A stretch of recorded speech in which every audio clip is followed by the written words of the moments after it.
Now these are the names of the children of Israel, which came into Egypt. Every man and his household came with Jacob: Reuben, Simeon, Levi, and Judah; Issachar, Zebulun, and Benjamin; Dan and Naphtali, Gad and Asher. And all the souls that came out of the loins of Jacob were 70 souls, for Joseph was in Egypt already. And Joseph died, and all his brethren, and all that generation. And the children of Israel were fruitful, and increased abundantly, and multiplied, and waxed exceeding mighty, and the land was filled with them. Now there arose up a new king over Egypt, which knew not Joseph. And he said unto his people, Behold, the people of the children of Israel are more and mightier than we. Come on, let us deal wisely with them, lest they multiply, and it come to pass that, when there falleth out any war, they join also unto our enemies and fight against us, and so get them up out of the land. Therefore they did set over them taskmasters to afflict them with their burdens. And they built for Pharaoh treasure cities, Pithom and Ramses. But the more they afflicted them, the more they multiplied and grew, and they were grieved because of the children of Israel. And the Egyptians made the children of Israel to serve with rigor. And they made their lives bitter with hard bondage, in mortar and in brick, and in all manner of service in the field. All their service, wherein they made them serve, was with rigor. And the king of Egypt spake to the Hebrew midwives, of which the name of the one was Shiphrah, and the name of the other Puah. And he said, When ye do the office of a midwife to the Hebrew women, and see them upon the stools, if it be a son, then ye shall kill him. But if it be a daughter, then she shall live. But the midwives feared God, and did not as the king of Egypt commanded them, but saved the men children alive. And the king of Egypt called for the midwives, and said unto them, Why have ye done this thing, and have saved the men children alive? And the midwives said unto Pharaoh, Because the Hebrew women are not as the Egyptian women, for they are lively, and are delivered ere the midwives come in unto them. Therefore God dealt well with the midwives, and the people multiplied and waxed very mighty. And it came to pass, because the midwives feared God, that he made them houses. And Pharaoh charged all his people, saying, Every son that is born ye shall cast into the river, and every daughter ye shall save alive. And there went a man of the house of Levi, and took to wife a daughter of Levi. And the woman conceived, and bare a son. And when she saw him that he was a goodly child, she hid him 3 months. And when she could not longer hide him, she took for him an ark of bulrushes, and daubed it with slime and with pitch, and put the child therein. And she laid it in the flags by the river's brink. And his sister stood afar off, to wit what would be done to him. And the daughter of Pharaoh came down to wash herself at the river, and her maidens walked along by the river's side. And when she saw the ark among the flags, she sent her maid to fetch it. And when she had opened it, she saw the child, and behold, the babe wept.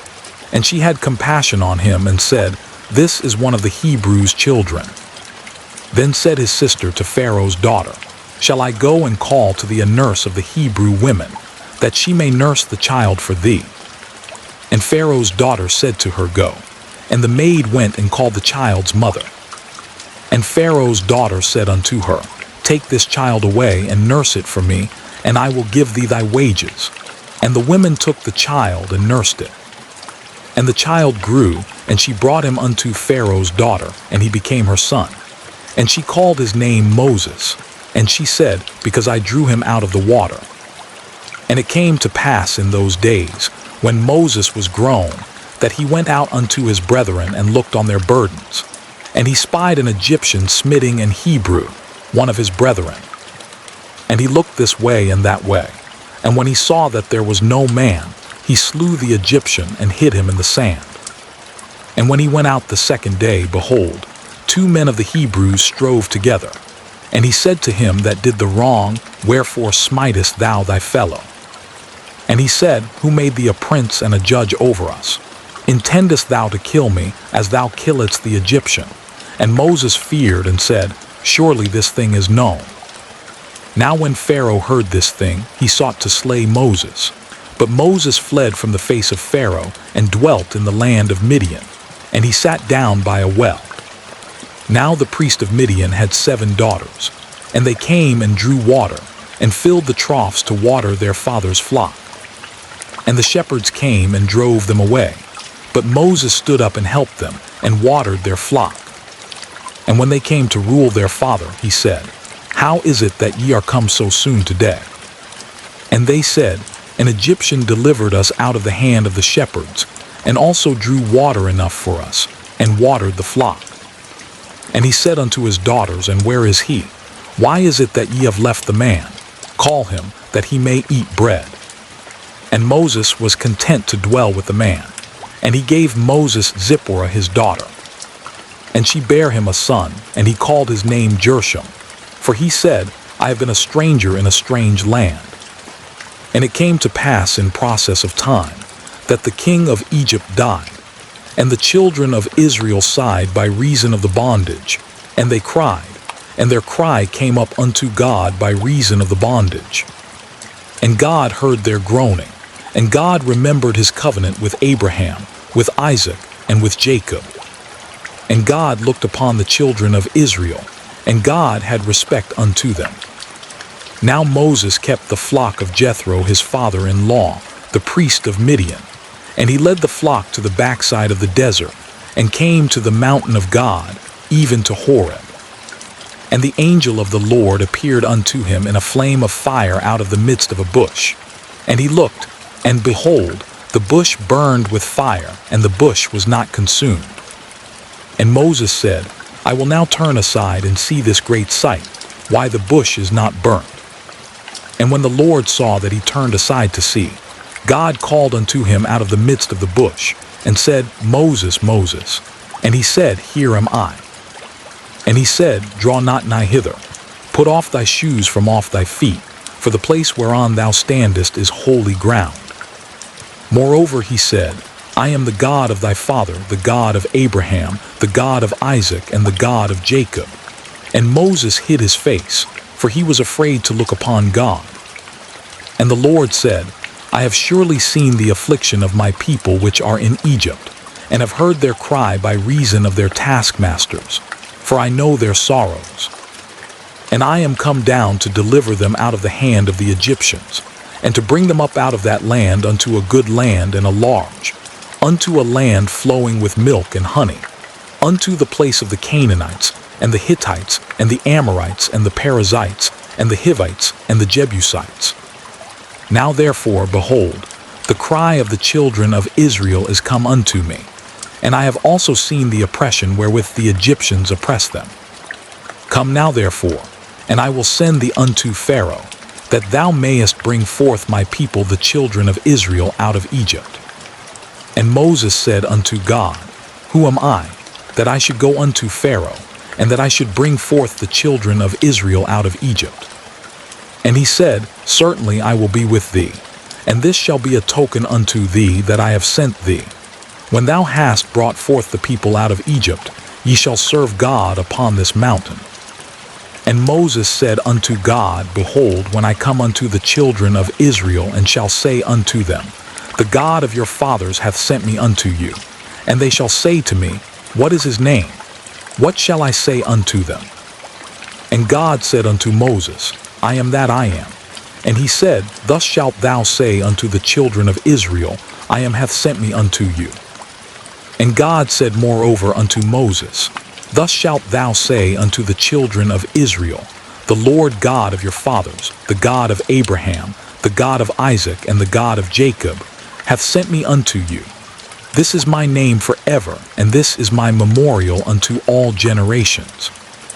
Go and gather the elders of Israel together, and say unto them, The Lord God of your fathers, the God of Abraham, of Isaac, and of Jacob, appeared unto me, saying, I have surely visited you, and seen that which is done to you in Egypt. And I have said, I will bring you up out of the affliction of Egypt unto the land of the Canaanites, and the Hittites, and the Amorites, and the Perizzites, and the Hivites, and the Jebusites, unto a land flowing with milk and honey. And they shall hearken to thy voice, and thou shalt come, thou and the elders of Israel, unto the king of Egypt, and ye shall say unto him, The Lord God of the Hebrews hath met with us. And now let us go, we beseech thee, 3 days' journey into the wilderness, that we may sacrifice to the Lord our God. And I am sure that the king of Egypt will not let you go, no, not by a mighty hand. And I will stretch out my hand, and smite Egypt with all my wonders which I will do in the midst thereof. And after that he will let you go. And I will give this people favor in the sight of the Egyptians. And it shall come to pass that, when ye go, ye shall not go empty. But every woman shall borrow of her neighbor, and of her that sojourneth in her house, jewels of silver and jewels of gold and raiment. And ye shall put them upon your sons and upon your daughters, and ye shall spoil the Egyptians. And Moses answered and said, But behold, they will not believe me, nor hearken unto my voice. For they will say, The Lord hath not appeared unto thee. And the Lord said unto him, What is that in thine hand? And he said, A rod. And he said, Cast it on the ground. And he cast it on the ground, and it became a serpent, and Moses fled from before it. And the Lord said unto Moses, Put forth thine hand, and take it by the tail. And he put forth his hand, and caught it, and it became a rod in his hand, that they may believe that the Lord God of their fathers, the God of Abraham, the God of Isaac, and the God of Jacob, hath appeared unto thee. And the Lord said furthermore unto him, Put now thine hand into thy bosom. And he put his hand into his bosom, and when he took it out, behold, his hand was leprous as snow. And he said, Put thine hand into thy bosom again. And he put his hand into his bosom again, and plucked it out of his bosom, and behold, it was turned again as his other flesh. And it shall come to pass, if they will not believe thee, neither hearken to the voice of the first sign, that they will believe the voice of the latter sign. And it shall come to pass, if they will not believe also these 2 signs, neither hearken unto thy voice, that thou shalt take of the water of the river, and pour it upon the dry land. And the water which thou takest out of the river shall become blood upon the dry land. And Moses said unto the Lord, O my Lord, I am not eloquent neither heretofore, nor since thou hast spoken unto thy servant, but I am slow of speech, and of a slow tongue. And the Lord said unto him, Who hath made man's mouth? Or who maketh the dumb, or deaf, or the seeing, or the blind? Have not I the Lord? Now therefore go, and I will be with thy mouth, and teach thee what thou shalt say. And he said, O my Lord, send, I pray thee, by the hand of him whom thou wilt send. And the anger of the Lord was kindled against Moses, and he said, Is not Aaron the Levite thy brother? I know that he can speak well. And also, behold, he cometh forth to meet thee, and when he seeth thee, he will be glad in his heart. And thou shalt speak unto him, and put words in his mouth. And I will be with thy mouth, and with his mouth, and will teach you what ye shall do. And he shall be thy spokesman unto the people. And he shall be, even he shall be to thee instead of a mouth, and thou shalt be to him instead of God. And thou shalt take this rod in thine hand, wherewith thou shalt do signs. And Moses went and returned to Jethro his father-in-law, and said unto him, Let me go, I pray thee, and return unto my brethren which are in Egypt, and see whether they be yet alive. And Jethro said to Moses, Go in peace.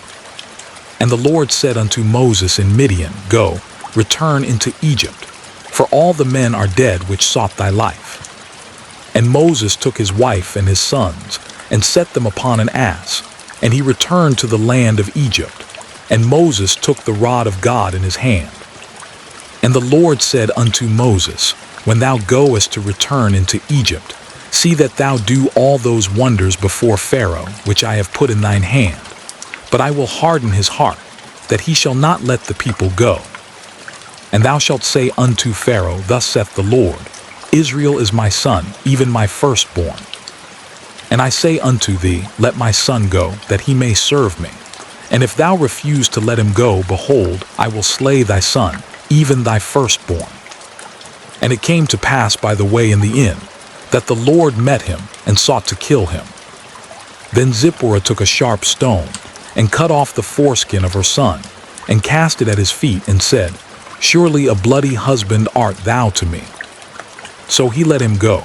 Then she said, A bloody husband thou art because of the circumcision.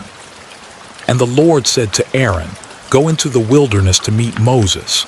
And he went and met him in the mount of God and kissed him. And Moses told Aaron all the words of the Lord who had sent him, and all the signs which he had commanded him.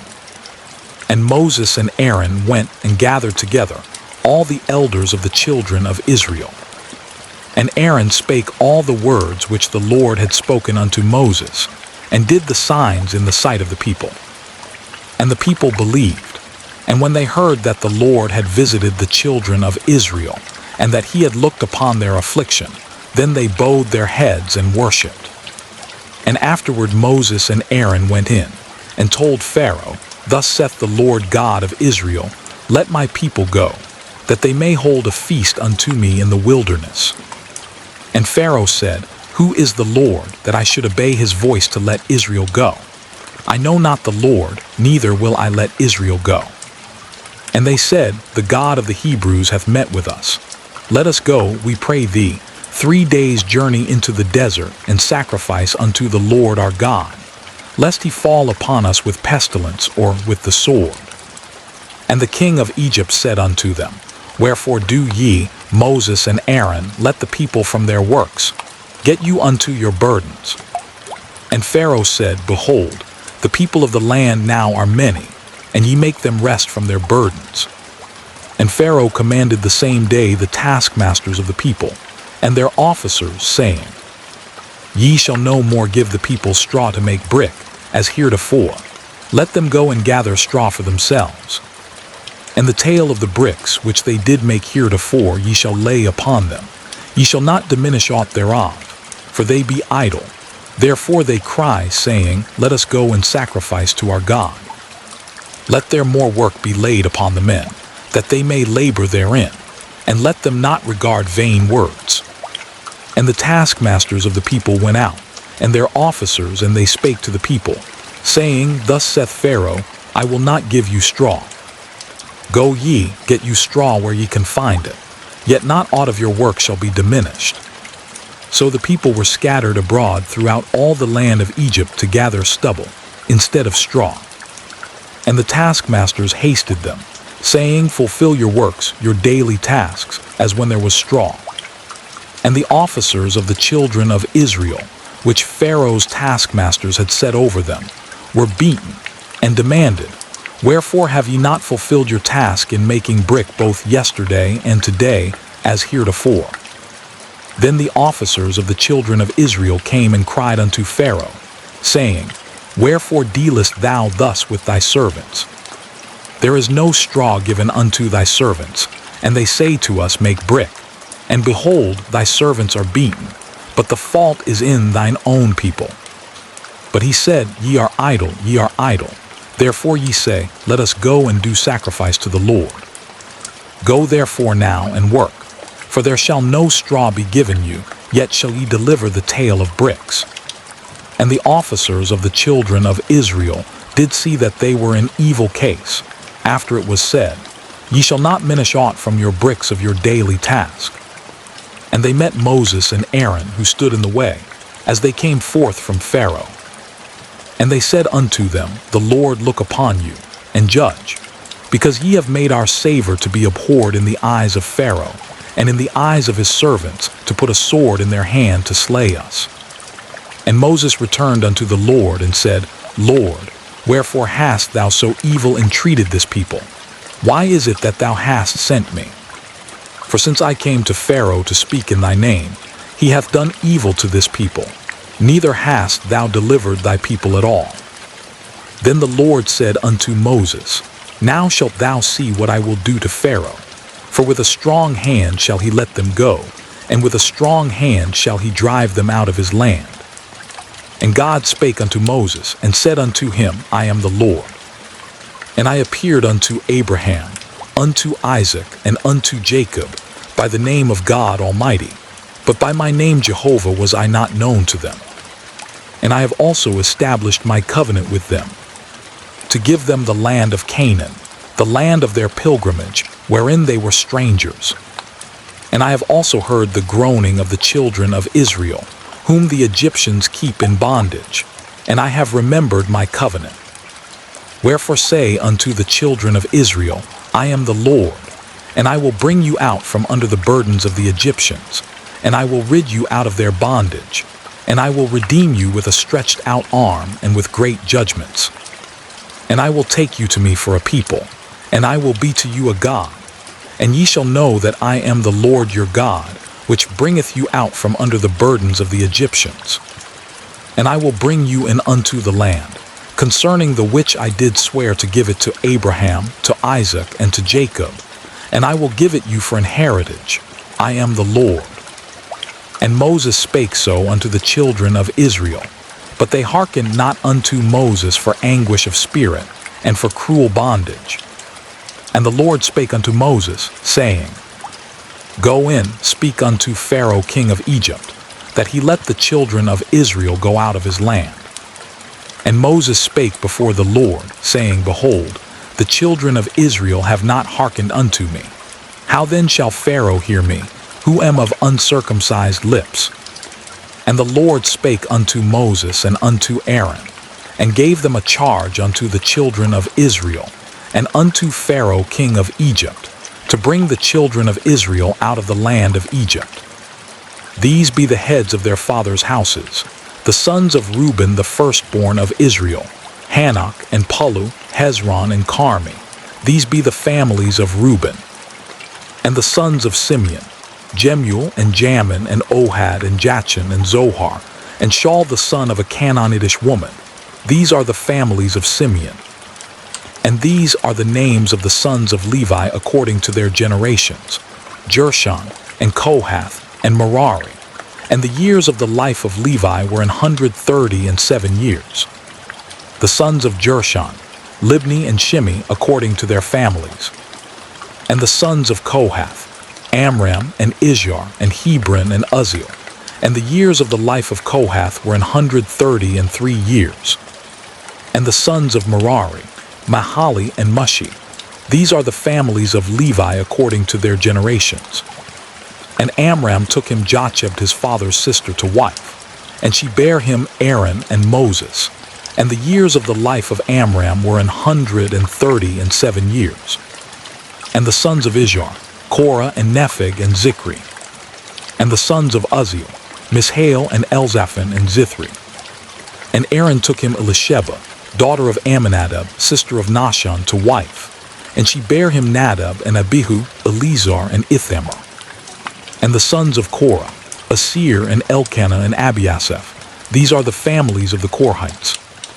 And Eleazar, Aaron's son, took him one of the daughters of Putiel to wife, and she bare him Phinehas. These are the heads of the fathers of the Levites according to their families. These are that Aaron and Moses, to whom the Lord said, Bring out the children of Israel from the land of Egypt according to their armies. These are they which spake to Pharaoh king of Egypt, to bring out the children of Israel from Egypt. These are that Moses and Aaron. And it came to pass on the day, when the Lord spake unto Moses in the land of Egypt, that the Lord spake unto Moses, saying, I am the Lord. Speak thou unto Pharaoh king of Egypt all that I say unto thee. And Moses said before the Lord, Behold, I am of uncircumcised lips, and how shall Pharaoh hearken unto me? And the Lord said unto Moses, See, I have made thee a god to Pharaoh, and Aaron thy brother shall be thy prophet. Thou shalt speak all that I command thee, and Aaron thy brother shall speak unto Pharaoh, that he send the children of Israel out of his land. And I will harden Pharaoh's heart, and multiply my signs and my wonders in the land of Egypt. But Pharaoh shall not hearken unto you, that I may lay my hand upon Egypt, and bring forth mine armies, and my people the children of Israel, out of the land of Egypt by great judgments. And the Egyptians shall know that I am the Lord, when I stretch forth mine hand upon Egypt, and bring out the children of Israel from among them. And Moses and Aaron did as the Lord commanded them, so did they. And Moses was fourscore years old, and Aaron fourscore and 3 years old, when they spake unto Pharaoh. And the Lord spake unto Moses and unto Aaron, saying, When Pharaoh shall speak unto you, saying, Show a miracle for you, then thou shalt say unto Aaron, Take thy rod and cast it before Pharaoh, and it shall become a serpent. And Moses and Aaron went in unto Pharaoh, and they did so as the Lord had commanded. And Aaron cast down his rod before Pharaoh, and before his servants, and it became a serpent. Then Pharaoh also called the wise men and the sorcerers, now the magicians of Egypt. They also did in like manner with their enchantments. For they cast down every man his rod, and they became serpents, but Aaron's rod swallowed up their rods. And he hardened Pharaoh's heart, that he hearkened not unto them, as the Lord had said. And the Lord said unto Moses, Pharaoh's heart is hardened, he refuseth to let the people go. Get thee unto Pharaoh in the morning. Lo, he goeth out unto the water, and thou shalt stand by the river's brink against he come. And the rod which was turned to a serpent shalt thou take in thine hand. And thou shalt say unto him, The Lord God of the Hebrews hath sent me unto thee, saying, Let my people go, that they may serve me in the wilderness. And behold, hitherto thou wouldest not hear. Thus saith the Lord, In this thou shalt know that I am the Lord. Behold, I will smite with the rod that is in mine hand upon the waters which are in the river, and they shall be turned to blood. And the fish that is in the river shall die, and the river shall stink, and the Egyptians shall loathe to drink of the water of the river. And the Lord spake unto Moses, Say unto Aaron, Take thy rod, and stretch out thine hand upon the waters of Egypt, upon their streams, upon their rivers, and upon their ponds, and upon all their pools of water, that they may become blood, and that there may be blood throughout all the land of Egypt, both in vessels of wood and in vessels of stone. And Moses and Aaron did so, as the Lord commanded, and he lifted up the rod, and smote the waters that were in the river, in the sight of Pharaoh, and in the sight of his servants, and all the waters that were in the river were turned to blood. And the fish that was in the river died, and the river stank, and the Egyptians could not drink of the water of the river, and there was blood throughout all the land of Egypt. And the magicians of Egypt did so with their enchantments, and Pharaoh's heart was hardened, neither did he hearken unto them, as the Lord had said.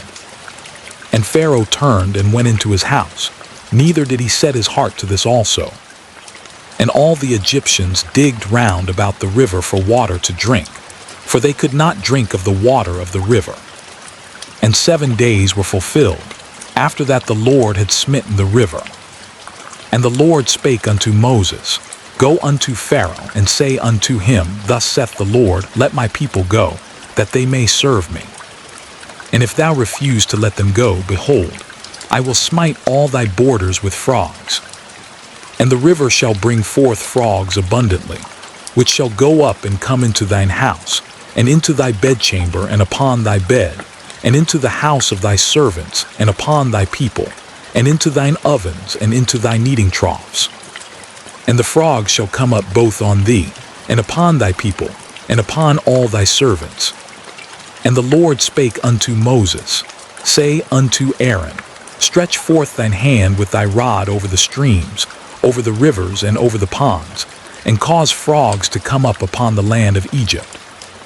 And Aaron stretched out his hand over the waters of Egypt, and the frogs came up, and covered the land of Egypt. And the magicians did so with their enchantments, and brought up frogs upon the land of Egypt. Then Pharaoh called for Moses and Aaron, and said, Entreat the Lord, that he may take away the frogs from me and from my people, and I will let the people go, that they may do sacrifice unto the Lord. And Moses said unto Pharaoh, Glory over me. When shall I entreat for thee, and for thy servants, and for thy people, to destroy the frogs from thee and thy houses, that they may remain in the river only? And he said, Tomorrow. And he said, be it according to thy word, that thou mayest know that there is none like unto the Lord our God. And the frogs shall depart from thee, and from thy houses, and from thy servants, and from thy people. They shall remain in the river only. And Moses and Aaron went out from Pharaoh. And Moses cried unto the Lord because of the frogs which he had brought against Pharaoh. And the Lord did according to the word of Moses. And the frogs died out of the houses, out of the villages, and out of the fields. And they gathered them together upon heaps, and the land stank. But when Pharaoh saw that there was respite, he hardened his heart and hearkened not unto them, as the Lord had said. And the Lord said unto Moses, Say unto Aaron, Stretch out thy rod, and smite the dust of the land, that it may become lice throughout all the land of Egypt. And they did so. For Aaron stretched out his hand with his rod, and smote the dust of the earth, and it became lice in man, and in beast. All the dust of the land became lice throughout all the land of Egypt. And the magicians did so with their enchantments to bring forth lice, but they could not. So there were lice upon man, and upon beast. Then the magicians said unto Pharaoh, This is the finger of God. And Pharaoh's heart was hardened, and he hearkened not unto them, as the Lord had said. And the Lord said unto Moses, Rise up early in the morning, and stand before Pharaoh. Lo, he cometh forth to the water. And say unto him, Thus saith the Lord, Let my people go, that they may serve me. Else, if thou wilt not let my people go, behold, I will send swarms of flies upon thee, and upon thy servants, and upon thy people, and into thy houses. And the houses of the Egyptians shall be full of swarms of flies, and also the ground whereon they are. And I will sever in that day the land of Goshen, in which my people dwell, that no swarms of flies shall be there, to the end thou mayest know that I am the Lord in the midst of the earth. And I will put a division between my people and thy people. Tomorrow shall this sign be. And the Lord did so. And there came a grievous swarm of flies into the house of Pharaoh, and into his servants' houses, and into all the land of Egypt. The land was corrupted by reason of the swarm of flies. And Pharaoh called for Moses and for Aaron, and said, Go ye, sacrifice to your God in the land. And Moses said, It is not meet so to do, for we shall sacrifice the abomination of the Egyptians to the Lord our God. Lo, shall we sacrifice the abomination of the Egyptians before their eyes, and will they not stone us? We will go 3 days' journey into the wilderness, and sacrifice to the Lord our God, as he shall command us. And Pharaoh said, I will let you go, that ye may sacrifice to the Lord your God in the wilderness. Only ye shall not go very far away. Entreat for me. And Moses said, Behold, I go out from thee, and I will entreat the Lord that the swarms of flies may depart from Pharaoh, from his servants, and from his people tomorrow. But let not Pharaoh deal deceitfully any more in not letting the people go to sacrifice to the Lord. And Moses went out from Pharaoh, and entreated the Lord. And the Lord did according to the word of Moses. And he removed the swarms of flies from Pharaoh, from his servants, and from his people. There remained not one. And Pharaoh hardened his heart at this time also, neither would he let the people go. Then the Lord said unto Moses, Go in unto Pharaoh, and tell him, Thus saith the Lord God of the Hebrews, Let my people go, that they may serve me. For if thou refuse to let them go, and wilt hold them still, behold, the hand of the Lord is upon thy cattle which is in the field, upon the horses, upon the asses, upon the camels, upon the oxen, and upon the sheep. There shall be a very grievous murrain. And the Lord shall sever between the cattle of Israel and the cattle of Egypt, and there shall nothing die of all that is the children's of Israel. And the Lord appointed a set time, saying, Tomorrow the Lord shall do this thing in the land. And the Lord did that thing on the morrow, and all the cattle of Egypt died, but of the cattle of the children of Israel died not one. And Pharaoh sent, and behold, there was not one of the cattle of the Israelites dead. And the heart of Pharaoh was hardened, and he did not let the people go. And the Lord said unto Moses and unto Aaron, Take to you handfuls of ashes of the furnace, and let Moses sprinkle it toward the heaven in the sight of Pharaoh. And it shall become small dust in all the land of Egypt, and shall be a boil breaking forth with blains upon man, and upon beast, throughout all the land of Egypt. And they took ashes of the furnace and stood before Pharaoh, and Moses sprinkled it up toward heaven, and it became a boil breaking forth with blains upon man, and upon beast. And the magicians could not stand before Moses because of the boils, for the boil was upon the magicians, and upon all the Egyptians. And the Lord hardened the heart of Pharaoh, and he hearkened not unto them, as the Lord had spoken unto Moses. And the Lord said unto Moses, Rise up early in the morning, and stand before Pharaoh, and say unto him, Thus saith the Lord God of the Hebrews, Let my people go, that they may serve me. For I will at this time send all my plagues upon thine heart, and upon thy servants, and upon thy people, that thou mayest know that there is none like me in all the earth. For now I will stretch out my hand, that I may smite thee and thy people with pestilence, and thou shalt be cut off from the earth. And in very deed for this cause have I raised thee up, for to show in thee my power, and that my name may be declared throughout all the earth. As yet exaltest thou thyself against my people, that thou wilt not let them go. Behold, tomorrow about this time I will cause it to rain a very grievous hail, such as hath not been in Egypt since the foundation thereof even until now. Send therefore now, and gather thy cattle, and all that thou hast in the field. For upon every man and beast which shall be found in the field, and shall not be brought home, the hail shall come down upon them, and they shall die. He that feared the word of the Lord among the servants of Pharaoh made his servants and his cattle flee into the houses. And he that regarded not the word of the Lord left his servants and his cattle in the field. And the Lord said unto Moses, Stretch forth thine hand toward heaven, that there may be hail in all the land of Egypt, upon man and upon beast, and upon every herb of the field throughout the land of Egypt. And Moses stretched forth his rod toward heaven, and the Lord sent thunder and hail, and the fire ran along upon the ground, and the Lord rained hail upon the land of Egypt. So there was hail, and fire mingled with the hail, very grievous, such as there was none like it in all the land of Egypt since it became a nation. And the hail smote throughout all the land of Egypt all that was in the field, both man and beast. And the hail smote every herb of the field, and brake every tree of the field. Only in the land of Goshen, where the children of Israel were, was there no hail. And Pharaoh sent and called for Moses and Aaron, and said unto them, I have sinned this time. The Lord is righteous, and I and my people are wicked.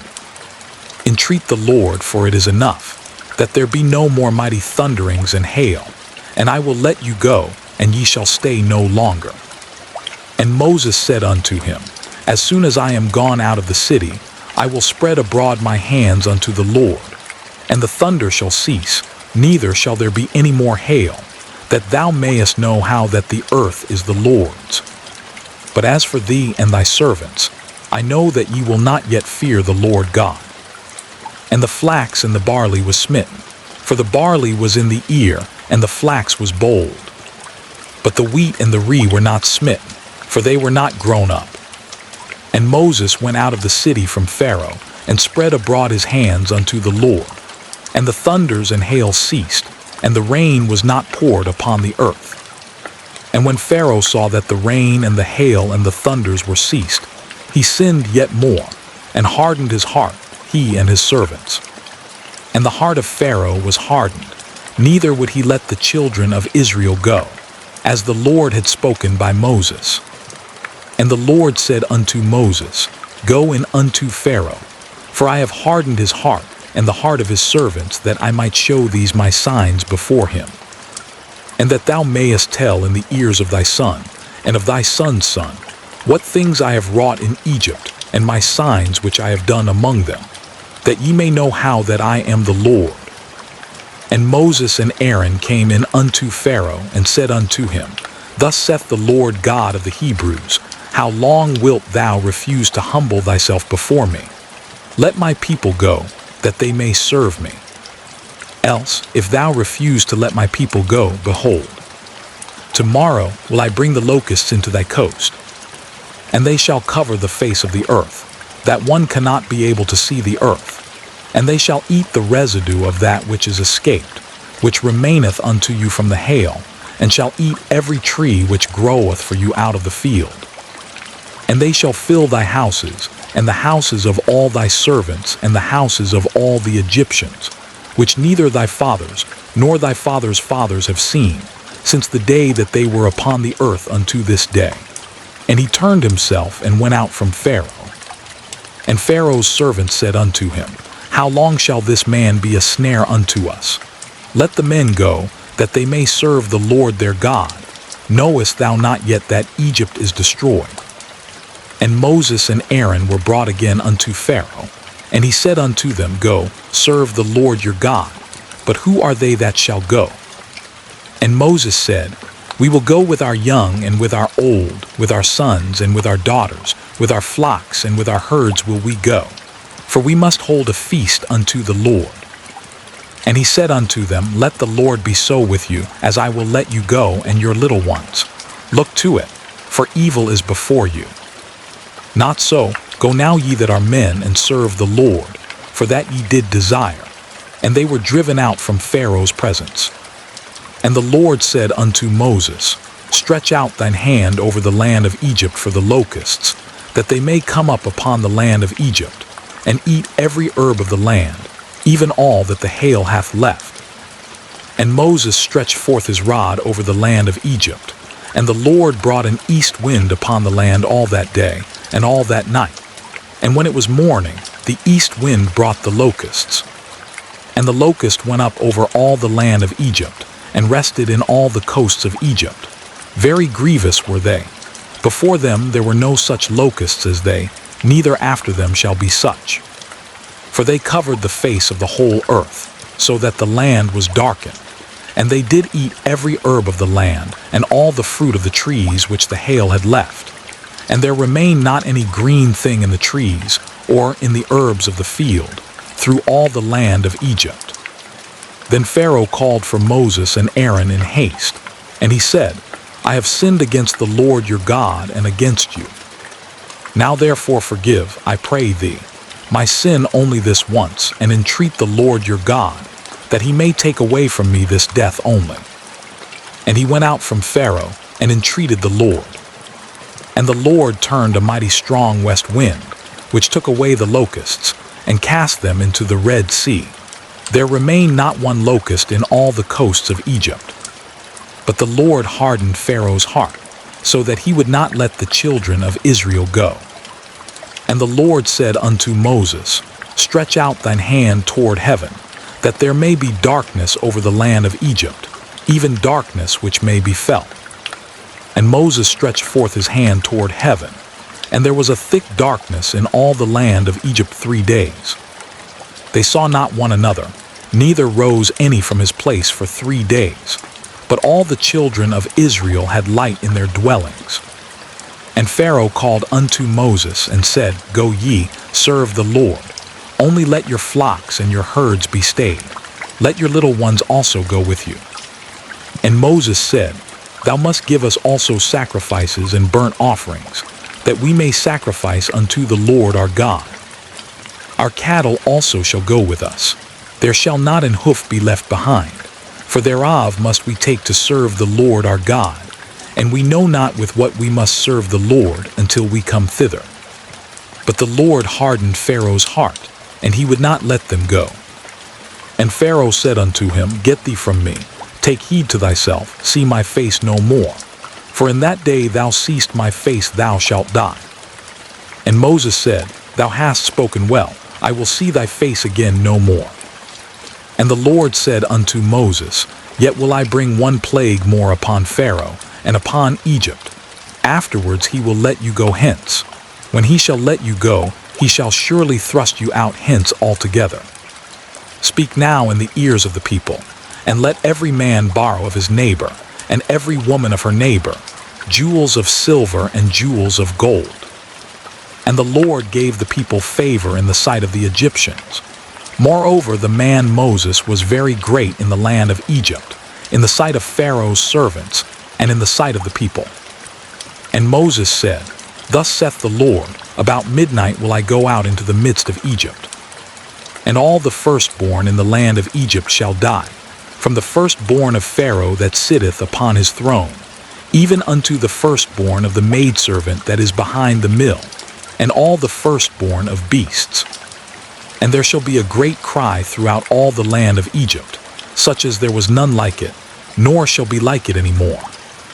But against any of the children of Israel shall not a dog move his tongue, against man or beast, that ye may know how that the Lord doth put a difference between the Egyptians and Israel. And all these thy servants shall come down unto me, and bow down themselves unto me, saying, Get thee out, and all the people that follow thee, and after that I will go out. And he went out from Pharaoh in a great anger. And the Lord said unto Moses, Pharaoh shall not hearken unto you, that my wonders may be multiplied in the land of Egypt. And Moses and Aaron did all these wonders before Pharaoh. And the Lord hardened Pharaoh's heart, so that he would not let the children of Israel go out of his land. And the Lord spake unto Moses and Aaron in the land of Egypt, saying, This month shall be unto you the beginning of months. It shall be the first month of the year to you. Speak ye unto all the congregation of Israel, saying, In the 10th day of this month they shall take to them every man a lamb, according to the house of their fathers, a lamb for an house. And if the household be too little for the lamb, let him and his neighbor next unto his house take it according to the number of the souls. Every man according to his eating shall make your count for the lamb. Your lamb shall be without blemish, a male of the first year. Ye shall take it out from the sheep or from the goats. And ye shall keep it up until the 14th day of the same month. And the whole assembly of the congregation of Israel shall kill it in the evening. And they shall take of the blood, and strike it on the 2 side posts, and on the upper door post of the houses, wherein they shall eat it. And they shall eat the flesh in that night, roast with fire and unleavened bread, and with bitter herbs they shall eat it. Eat not of it raw, nor sodden it all with water, but roast with fire, his head with his legs, and with the purtenance thereof. And ye shall let nothing of it remain until the morning, and that which remaineth of it until the morning ye shall burn with fire. And thus shall ye eat it, with your loins girded, your shoes on your feet, and your staff in your hand, and ye shall eat it in haste. It is the Lord's Passover. For I will pass through the land of Egypt this night, and will smite all the firstborn in the land of Egypt, both man and beast. And against all the gods of Egypt I will execute judgment. I am the Lord. And the blood shall be to you for a token upon the houses where ye are. And when I see the blood, I will pass over you, and the plague shall not be upon you to destroy you, when I smite the land of Egypt. And this day shall be unto you for a memorial, and ye shall keep it a feast to the Lord throughout your generations. Ye shall keep it a feast by an ordinance forever. 7 days shall ye eat unleavened bread. Even the first day ye shall put away leaven out of your houses. For whosoever eateth leavened bread from the first day until the 7th day, that soul shall be cut off from Israel. And in the first day there shall be an holy convocation, and in the 7th day there shall be an holy convocation to you. No manner of work shall be done in them, save that which every man must eat, that only may be done of you.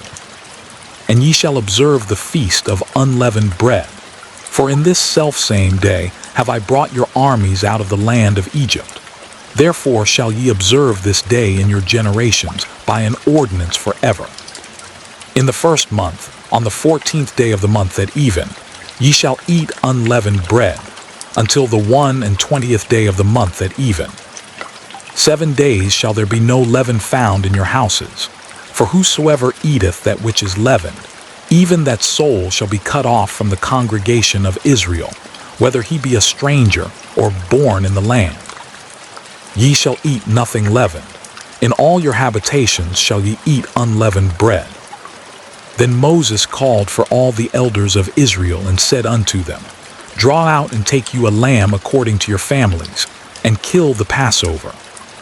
And ye shall take a bunch of hyssop, and dip it in the blood that is in the basin, and strike the lintel and the 2 side posts with the blood that is in the basin. And none of you shall go out at the door of his house until the morning. For the Lord will pass through to smite the Egyptians.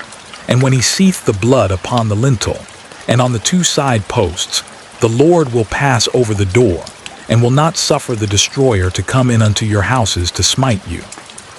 And ye shall observe this thing for an ordinance to thee, and to thy sons forever. And it shall come to pass, when ye be come to the land which the Lord will give you, according as he hath promised, that ye shall keep this service. And it shall come to pass, when your children shall say unto you, What mean ye by this service? That ye shall say, It is the sacrifice of the Lord's Passover, who passed over the houses of the children of Israel in Egypt, when he smote the Egyptians and delivered our houses. And the people bowed the head and worshipped. And the children of Israel went away, and did as the Lord had commanded Moses and Aaron, so did they. And it came to pass, that at midnight the Lord smote all the firstborn in the land of Egypt, from the firstborn of Pharaoh that sat on his throne unto the firstborn of the captive that was in the dungeon, and all the firstborn of cattle. And Pharaoh rose up in the night, he, and all his servants, and all the Egyptians.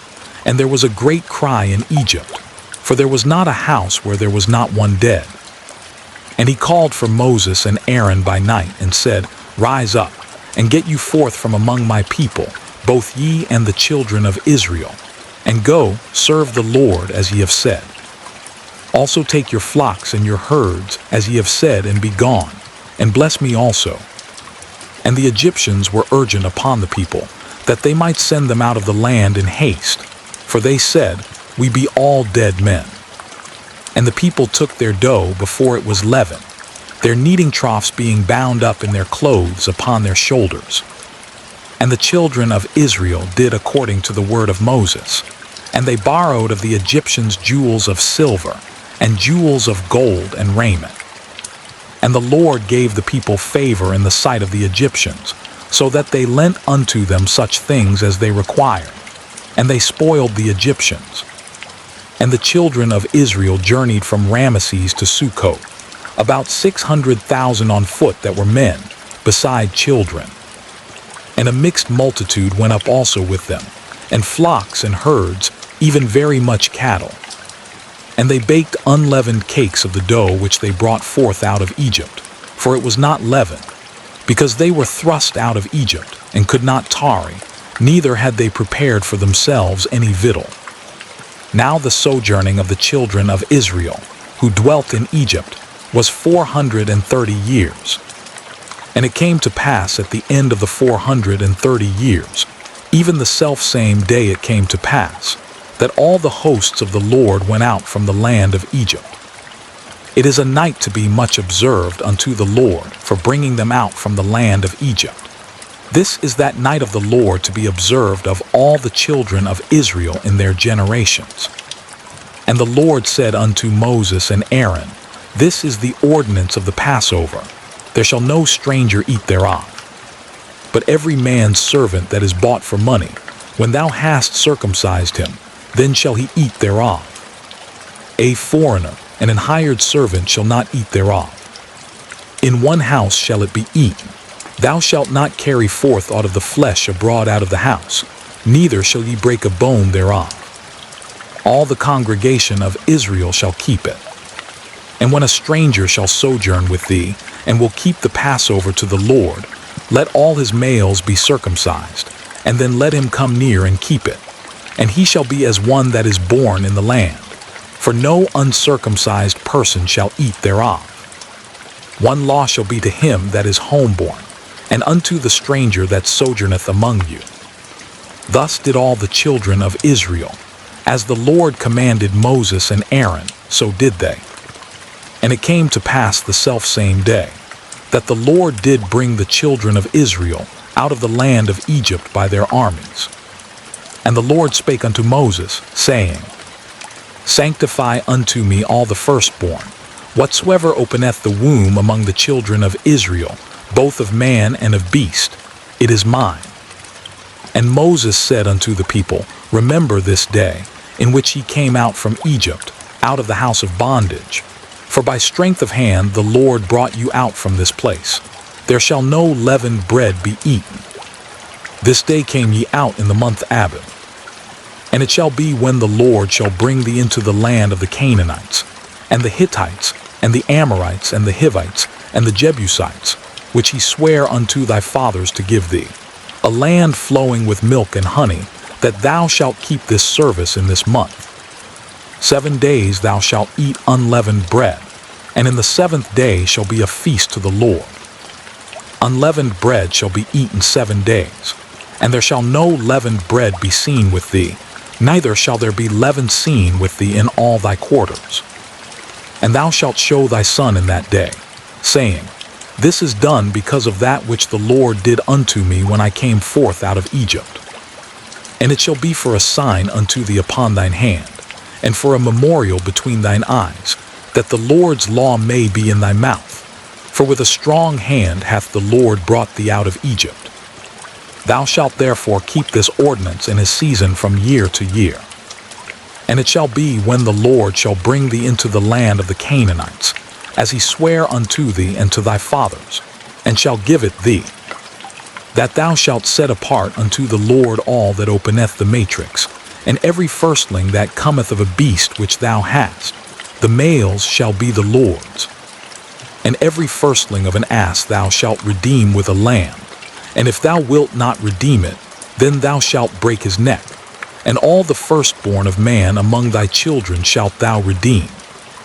And it shall be when thy son asketh thee in time to come, saying, What is this? That thou shalt say unto him, By strength of hand the Lord brought us out from Egypt, from the house of bondage.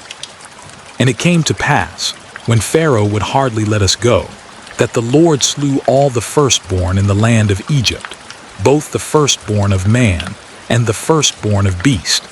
Therefore I sacrifice to the Lord all that openeth the matrix, being males, but all the firstborn of my children I redeem. And it shall be for a token upon thine hand, and for frontlets between thine eyes. For by strength of hand the Lord brought us forth out of Egypt.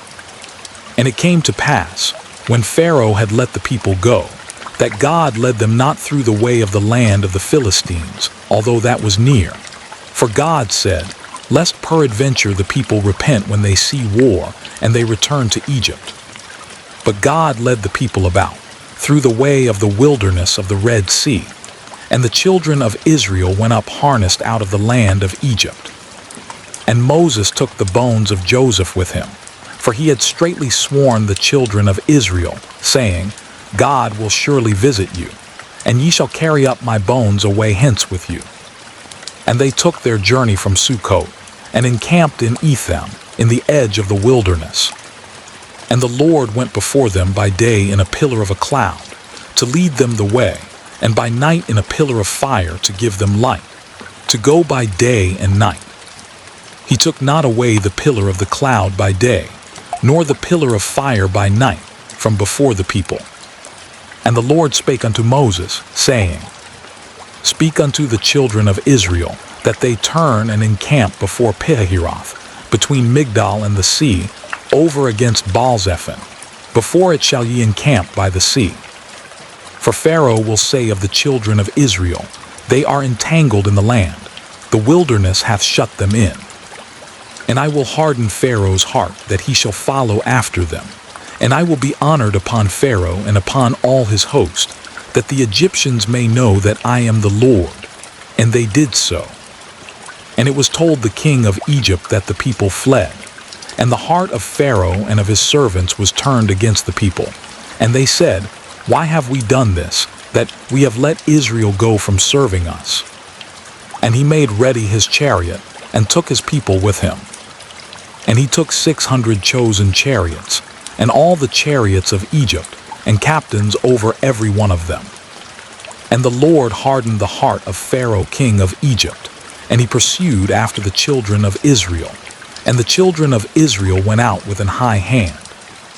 But the Egyptians pursued after them, all the horses and chariots of Pharaoh and his horsemen and his army, and overtook them encamping by the sea beside Pihahiroth, before Baal-zephon. And when Pharaoh drew nigh, the children of Israel lifted up their eyes, and behold, the Egyptians marched after them, and they were sore afraid. And the children of Israel cried out unto the Lord.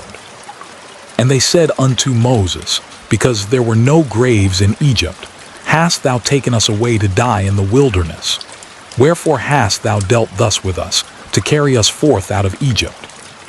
Is not this the word that we did tell thee in Egypt, saying, let us alone, that we may serve the Egyptians? For it had been better for us to serve the Egyptians, than that we should die in the wilderness.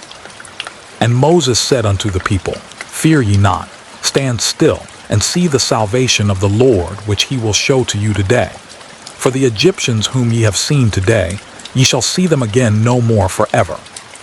The Lord shall fight for you, and ye shall hold your peace. And the Lord said unto Moses, wherefore criest thou unto me? Speak unto the children of Israel that they go forward. But lift thou up thy rod, and stretch out thine hand over the sea, and divide it. And the children of Israel shall go on dry ground through the midst of the sea. And I, behold, I will harden the hearts of the Egyptians, and they shall follow them. And I will get me honor upon Pharaoh, and upon all his host, upon his chariots, and upon his horsemen. And the Egyptians shall know that I am the Lord, when I have gotten me honor upon Pharaoh, upon his chariots, and upon his horsemen. And the angel of God, which went before the camp of Israel, removed and went behind them. And the pillar of the cloud went from before their face, and stood behind them. And it came between the camp of the Egyptians and the camp of Israel. And it was a cloud and darkness to them, but it gave light by night to these, so that the one came not near the other all the night. And Moses stretched out his hand over the sea, and the Lord caused the sea to go back by a strong east wind all that night, and made the sea dry land, and the waters were divided. And the children of Israel went into the midst of the sea upon the dry ground, and the waters were a wall unto them on their right hand, and on their left. And the Egyptians pursued, and went in after them to the midst of the sea, even all Pharaoh's horses, his chariots, and his horsemen. And it came to pass, that in the morning watch the Lord looked unto the host of the Egyptians through the pillar of fire and of the cloud, and troubled the host of the Egyptians, and took off their chariot wheels, that they drave them heavily, so that the Egyptians said, let us flee from the face of Israel, for the Lord fighteth for them against the Egyptians. And the Lord said unto Moses, stretch out thine hand over the sea, that the waters may come again upon the Egyptians, upon their chariots, and upon their horsemen. And Moses stretched forth his hand over the sea, and the sea returned to his strength when the morning appeared, and the Egyptians fled against it.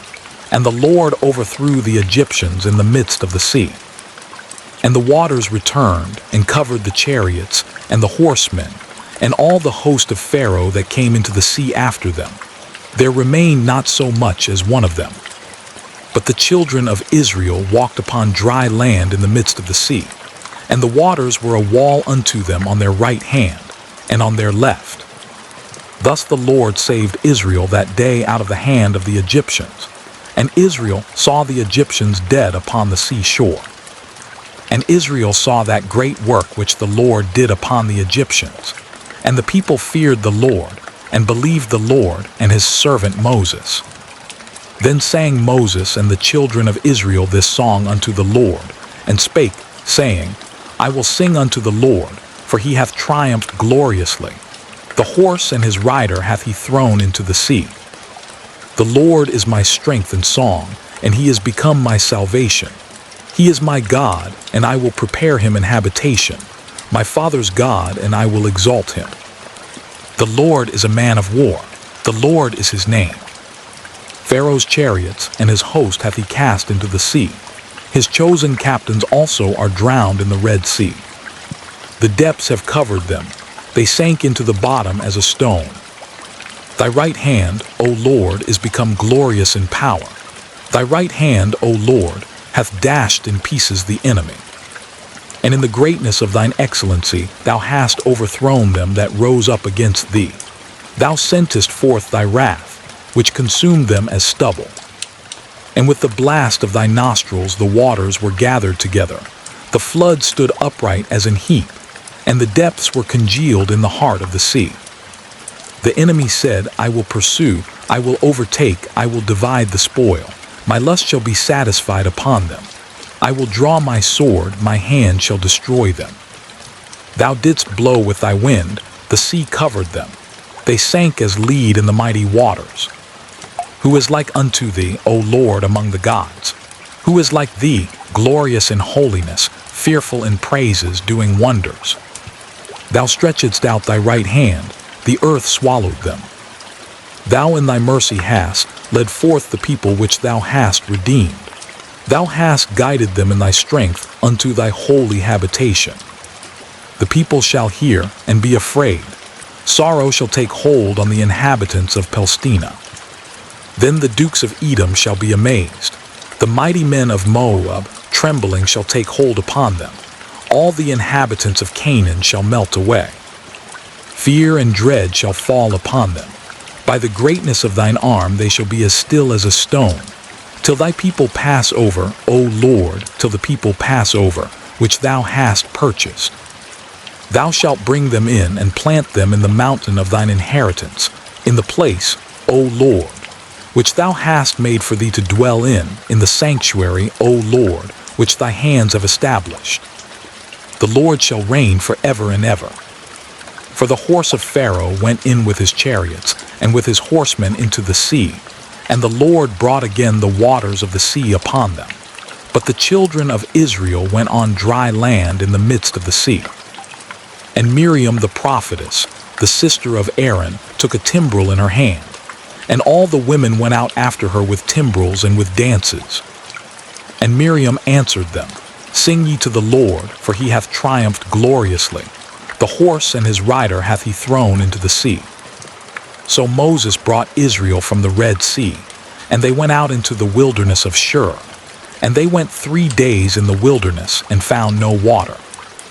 And when they came to Marah, they could not drink of the waters of Marah, for they were bitter. Therefore the name of it was called Marah. And the people murmured against Moses, saying, What shall we drink? And he cried unto the Lord. And the Lord showed him a tree, which when he had cast into the waters were made sweet. There he made for them a statute and an ordinance, and there he proved them. And said, If thou wilt diligently hearken to the voice of the Lord thy God, and wilt do that which is right in his sight, and wilt give ear to his commandments, and keep all his statutes, I will put none of these diseases upon thee, which I have brought upon the Egyptians. For I am the Lord that healeth thee. And they came to Elim, where were 12 wells of water, and 70 palm trees, and they encamped there by the waters. And they took their journey from Elim, and all the congregation of the children of Israel came unto the wilderness of Sin, which is between Elim and Sinai, on the 15th day of the 2nd month after their departing out of the land of Egypt. And the whole congregation of the children of Israel murmured against Moses and Aaron in the wilderness. And the children of Israel said unto them, Would to God we had died by the hand of the Lord in the land of Egypt, when we sat by the flesh pots, and when we did eat bread to the full. For ye have brought us forth into this wilderness, to kill this whole assembly with hunger. Then said the Lord unto Moses, Behold, I will rain bread from heaven for you, and the people shall go out and gather a certain rate every day, that I may prove them, whether they will walk in my law or no. And it shall come to pass, that on the 6th day they shall prepare that which they bring in, and it shall be twice as much as they gather daily. And Moses and Aaron said unto all the children of Israel at even, Then ye shall know that the Lord hath brought you out from the land of Egypt. And in the morning, then ye shall see the glory of the Lord. For that he heareth your murmurings against the Lord. And what are we, that ye murmur against us? And Moses said, This shall be, when the Lord shall give you in the evening flesh to eat, and in the morning bread to the full. For that the Lord heareth your murmurings which ye murmur against him. And what are we? Your murmurings are not against us, but against the Lord. And Moses spake unto Aaron, Say unto all the congregation of the children of Israel, Come near before the Lord, for he hath heard your murmurings. And it came to pass, as Aaron spake unto the whole congregation of the children of Israel, that they looked toward the wilderness, and behold, the glory of the Lord appeared in the cloud. And the Lord spake unto Moses, saying, I have heard the murmurings of the children of Israel. Speak unto them, saying, At even ye shall eat flesh, and in the morning ye shall be filled with bread, and ye shall know that I am the Lord your God. And it came to pass, that at even the quails came up and covered the camp, and in the morning the dew lay round about the host. And when the dew that lay was gone up, behold, upon the face of the wilderness there lay a small round thing, as small as the hoar frost on the ground. And when the children of Israel saw it, they said one to another, It is manna, for they wist not what it was. And Moses said unto them, This is the bread which the Lord hath given you to eat. This is the thing which the Lord hath commanded. Gather of it every man according to his eating, an omer for every man, according to the number of your persons. Take ye every man for them which are in his tents. And the children of Israel did so, and gathered some more, some less. And when they did meet it with an omer, he that gathered much had nothing over, and he that gathered little had no lack. They gathered every man according to his eating. And Moses said, Let no man leave of it till the morning. Notwithstanding they hearkened not unto Moses, but some of them left of it until the morning, and it bred worms and stank, and Moses was wroth with them. And they gathered it every morning, every man according to his eating.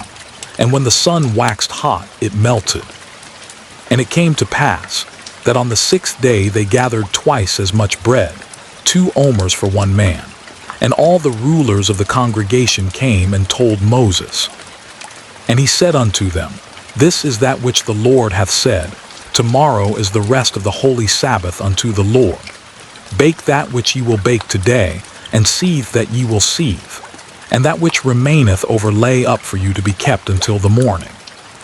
And they laid it up till the morning, as Moses bade. And it did not stink, neither was there any worm therein.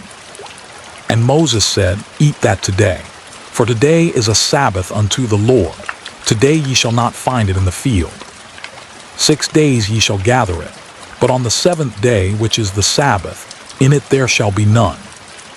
And it came to pass, that there went out some of the people on the 7th day for to gather, and they found none. And the Lord said unto Moses, How long refuse ye to keep my commandments and my laws? See, for that the Lord hath given you the Sabbath. Therefore he giveth you on the 6th day the bread of 2 days. Abide ye every man in his place. Let no man go out of his place on the 7th day. So the people rested on the 7th day. And the house of Israel called the name thereof manna, and it was like coriander seed, white, and the taste of it was like wafers made with honey. And Moses said, This is the thing which the Lord commandeth. Fill an omer of it to be kept for your generations, that they may see the bread wherewith I have fed you in the wilderness, when I brought you forth from the land of Egypt. And Moses said unto Aaron, Take a pot, and put an omer full of manna therein, and lay it up before the Lord to be kept for your generations. As the Lord commanded Moses, so Aaron laid it up before the testimony to be kept. And the children of Israel did eat manna 40 years, until they came to a land inhabited. They did eat manna, until they came unto the borders of the land of Canaan. Now an omer is the 10th part of an ephah. And all the congregation of the children of Israel journeyed from the wilderness of Sin, after their journeys, according to the commandment of the Lord, and pitched in Rephidim, and there was no water for the people to drink. Wherefore the people did chide with Moses, and said, Give us water that we may drink. And Moses said unto them, Why chide ye with me? Wherefore do ye tempt the Lord? And the people thirsted there for water. And the people murmured against Moses, and said, Wherefore is this that thou hast brought us up out of Egypt, to kill us and our children and our cattle with thirst? And Moses cried unto the Lord, saying, What shall I do unto this people? They be almost ready to stone me. And the Lord said unto Moses, Go on before the people, and take with thee of the elders of Israel, and thy rod, wherewith thou smotest the river, take in thine hand, and go. Behold, I will stand before thee there upon the rock in Horeb, and thou shalt smite the rock, and there shall come water out of it, that the people may drink. And Moses did so in the sight of the elders of Israel. And he called the name of the place Massah, and Meribah, because of the chiding of the children of Israel, and because they tempted the Lord, saying, Is the Lord among us, or not? Then came Amalek, and fought with Israel in Rephidim. And Moses said unto Joshua, Choose us out men, and go out, fight with Amalek. Tomorrow I will stand on the top of the hill with the rod of God in mine hand. So Joshua did as Moses had said to him, and fought with Amalek. And Moses, Aaron, and Hur went up to the top of the hill. And it came to pass, when Moses held up his hand, that Israel prevailed. And when he let down his hand, Amalek prevailed. But Moses' hands were heavy, and they took a stone and put it under him, and he sat thereon. And Aaron and Hur stayed up his hands, the one on the one side, and the other on the other side. And his hands were steady until the going down of the sun. And Joshua discomfited Amalek and his people with the edge of the sword. And the Lord said unto Moses, Write this for a memorial in a book, and rehearse it in the ears of Joshua, for I will utterly put out the remembrance of Amalek from under heaven. And Moses built an altar, and called the name of it Jehovah-Nissi. For he said, Because the Lord hath sworn that the Lord will have war with Amalek from generation to generation. When Jethro, the priest of Midian, Moses' father-in-law, heard of all that God had done for Moses, and for Israel his people, and that the Lord had brought Israel out of Egypt, then Jethro, Moses' father-in-law, took Zipporah, Moses' wife, after he had sent her back, and her 2 sons, of which the name of the one was Jershom, for he said, I have been an alien in a strange land. And the name of the other was Eliezer, for the God of my father, said he, was mine help, and delivered me from the sword of Pharaoh. And Jethro, Moses' father-in-law, came with his sons and his wife unto Moses into the wilderness, where he encamped at the mount of God. And he said unto Moses, I thy father-in-law Jethro am come unto thee, and thy wife, and her 2 sons with her. And Moses went out to meet his father-in-law, and did obeisance, and kissed him. And they asked each other of their welfare, and they came into the tent. And Moses told his father-in-law all that the Lord had done unto Pharaoh, and to the Egyptians for Israel's sake, and all the travail that had come upon them by the way, and how the Lord delivered them. And Jethro rejoiced for all the goodness which the Lord had done to Israel, whom he had delivered out of the hand of the Egyptians. And Jethro said, Blessed be the Lord, who hath delivered you out of the hand of the Egyptians, and out of the hand of Pharaoh, who hath delivered the people from under the hand of the Egyptians. Now I know that the Lord is greater than all gods, for in the thing wherein they dealt proudly he was above them. And Jethro, Moses' father-in-law, took a burnt offering and sacrifices for God. And Aaron came, and all the elders of Israel, to eat bread with Moses' father-in-law before God. And it came to pass on the morrow, that Moses sat to judge the people, and the people stood by Moses from the morning unto the evening. And when Moses' father-in-law saw all that he did to the people, he said, What is this thing that thou doest to the people? Why sittest thou thyself alone, and all the people stand by thee from morning unto even? And Moses said unto his father-in-law, because the people come unto me to inquire of God. When they have a matter, they come unto me, and I judge between one and another, and I do make them know the statutes of God and his laws. And Moses' father-in-law said unto him, The thing that thou doest is not good. Thou wilt surely wear away, both thou and this people that is with thee, for this thing is too heavy for thee. Thou art not able to perform it thyself alone. Hearken now unto my voice. I will give thee counsel, and God shall be with thee. Be thou for the people to God ward, that thou mayest bring the causes unto God. And thou shalt teach them ordinances and laws, and shalt show them the way wherein they must walk, and the work that they must do. Moreover, thou shalt provide out of all the people able men, such as fear God, men of truth, hating covetousness, and place such over them, to be rulers of thousands and rulers of hundreds, rulers of fifties and rulers of tens. And let them judge the people at all seasons. And it shall be, that every great matter they shall bring unto thee, but every small matter they shall judge. So shall it be easier for thyself, and they shall bear the burden with thee. If thou shalt do this thing, and God command thee so, then thou shalt be able to endure, and all this people shall also go to their place in peace. So Moses hearkened to the voice of his father-in-law, and did all that he had said. And Moses chose able men out of all Israel, and made them heads over the people, rulers of thousands, rulers of hundreds, rulers of fifties, and rulers of tens. And they judged the people at all seasons. The hard causes they brought unto Moses, but every small matter they judged themselves. And Moses let his father-in-law depart, and he went his way into his own land. In the 3rd month, when the children of Israel were gone forth out of the land of Egypt, the same day came they into the wilderness of Sinai. For they were departed from Rephidim, and were come to the desert of Sinai, and had pitched in the wilderness, and there Israel camped before the mount.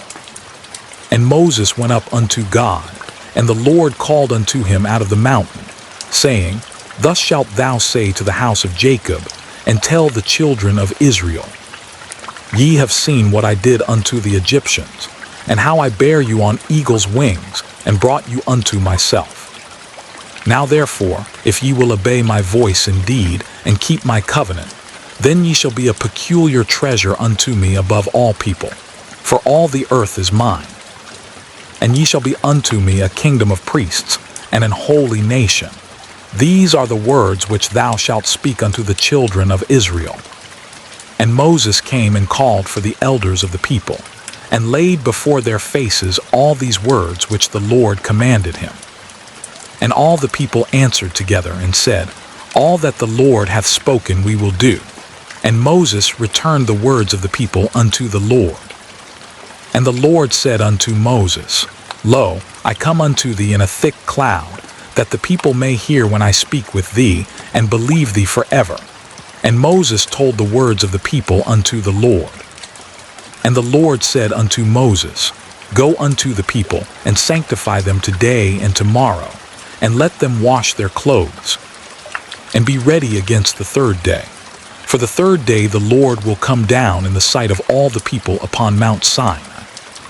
And thou shalt set bounds unto the people round about, saying, Take heed to yourselves, that ye go not up into the mount, or touch the border of it.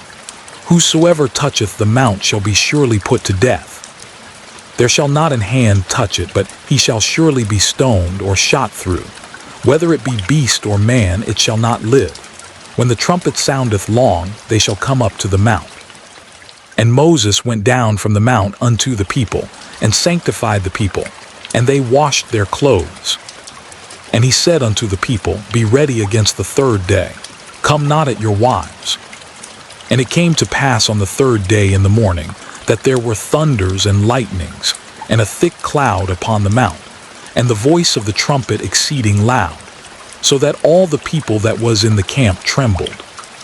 And Moses brought forth the people out of the camp to meet with God, and they stood at the nether part of the mount.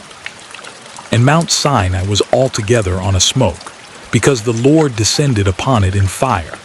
And the smoke thereof ascended as the smoke of a furnace, and the whole mount quaked greatly. And when the voice of the trumpet sounded long, and waxed louder and louder, Moses spake, and God answered him by a voice. And the Lord came down upon Mount Sinai on the top of the mount. And the Lord called Moses up to the top of the mount, and Moses went up. And the Lord said unto Moses, Go down, charge the people, lest they break through unto the Lord to gaze, and many of them perish. And let the priests also, which come near to the Lord, sanctify themselves, lest the Lord break forth upon them. And Moses said unto the Lord, The people cannot come up to Mount Sinai, for thou chargedst us, saying, Set bounds about the mount and sanctify it.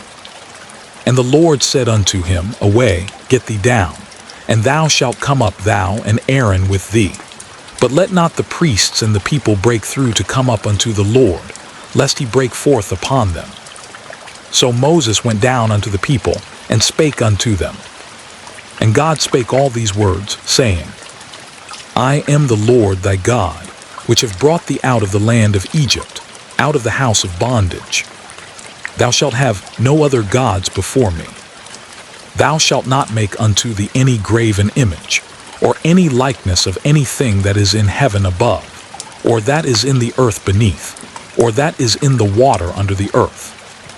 Thou shalt not bow down thyself to them, nor serve them. For I, the Lord thy God, am a jealous God, visiting the iniquity of the fathers upon the children unto the third and fourth generation of them that hate me, and showing mercy unto thousands of them that love me, and keep my commandments. Thou shalt not take the name of the Lord thy God in vain, for the Lord will not hold him guiltless that taketh his name in vain. Remember the Sabbath day to keep it holy. 6 days shalt thou labor, and do all thy work. But the seventh day is the Sabbath of the Lord thy God. In it thou shalt not do any work, thou, nor thy son, nor thy daughter, thy manservant, nor thy maidservant, nor thy cattle, nor thy stranger that is within thy gates. For in 6 days the Lord made heaven and earth, the sea, and all that in them is, and rested the seventh day. Wherefore the Lord blessed the Sabbath day and hallowed it. Honor thy father and thy mother, that thy days may be long upon the land which the Lord thy God giveth thee. Thou shalt not kill. Thou shalt not commit adultery. Thou shalt not steal. Thou shalt not bear false witness against thy neighbor. Thou shalt not covet thy neighbor's house. Thou shalt not covet thy neighbor's wife, nor his manservant, nor his maidservant, nor his ox, nor his ass, nor anything that is thy neighbor's. And all the people saw the thunderings, and the lightnings, and the noise of the trumpet, and the mountain smoking. And when the people saw it, they removed and stood afar off. And they said unto Moses, Speak thou with us, and we will hear. But let not God speak with us, lest we die. And Moses said unto the people, Fear not, for God is come to prove you, and that his fear may be before your faces, that ye sin not. And the people stood afar off, and Moses drew near unto the thick darkness where God was. And the Lord said unto Moses, Thus thou shalt say unto the children of Israel, Ye have seen that I have talked with you from heaven. Ye shall not make with me gods of silver, neither shall ye make unto you gods of gold. An altar of earth thou shalt make unto me, and shalt sacrifice thereon thy burnt offerings, and thy peace offerings, thy sheep, and thine oxen. In all places where I record my name I will come unto thee, and I will bless thee. And if thou wilt make me an altar of stone, thou shalt not build it of hewn stone. For if thou lift up thy tool upon it, thou hast polluted it.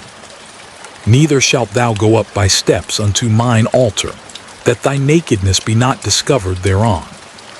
Now these are the judgments which thou shalt set before them. If thou buy an Hebrew servant, 6 years he shall serve, and in the 7th he shall go out free for nothing. If he came in by himself, he shall go out by himself. If he were married, then his wife shall go out with him.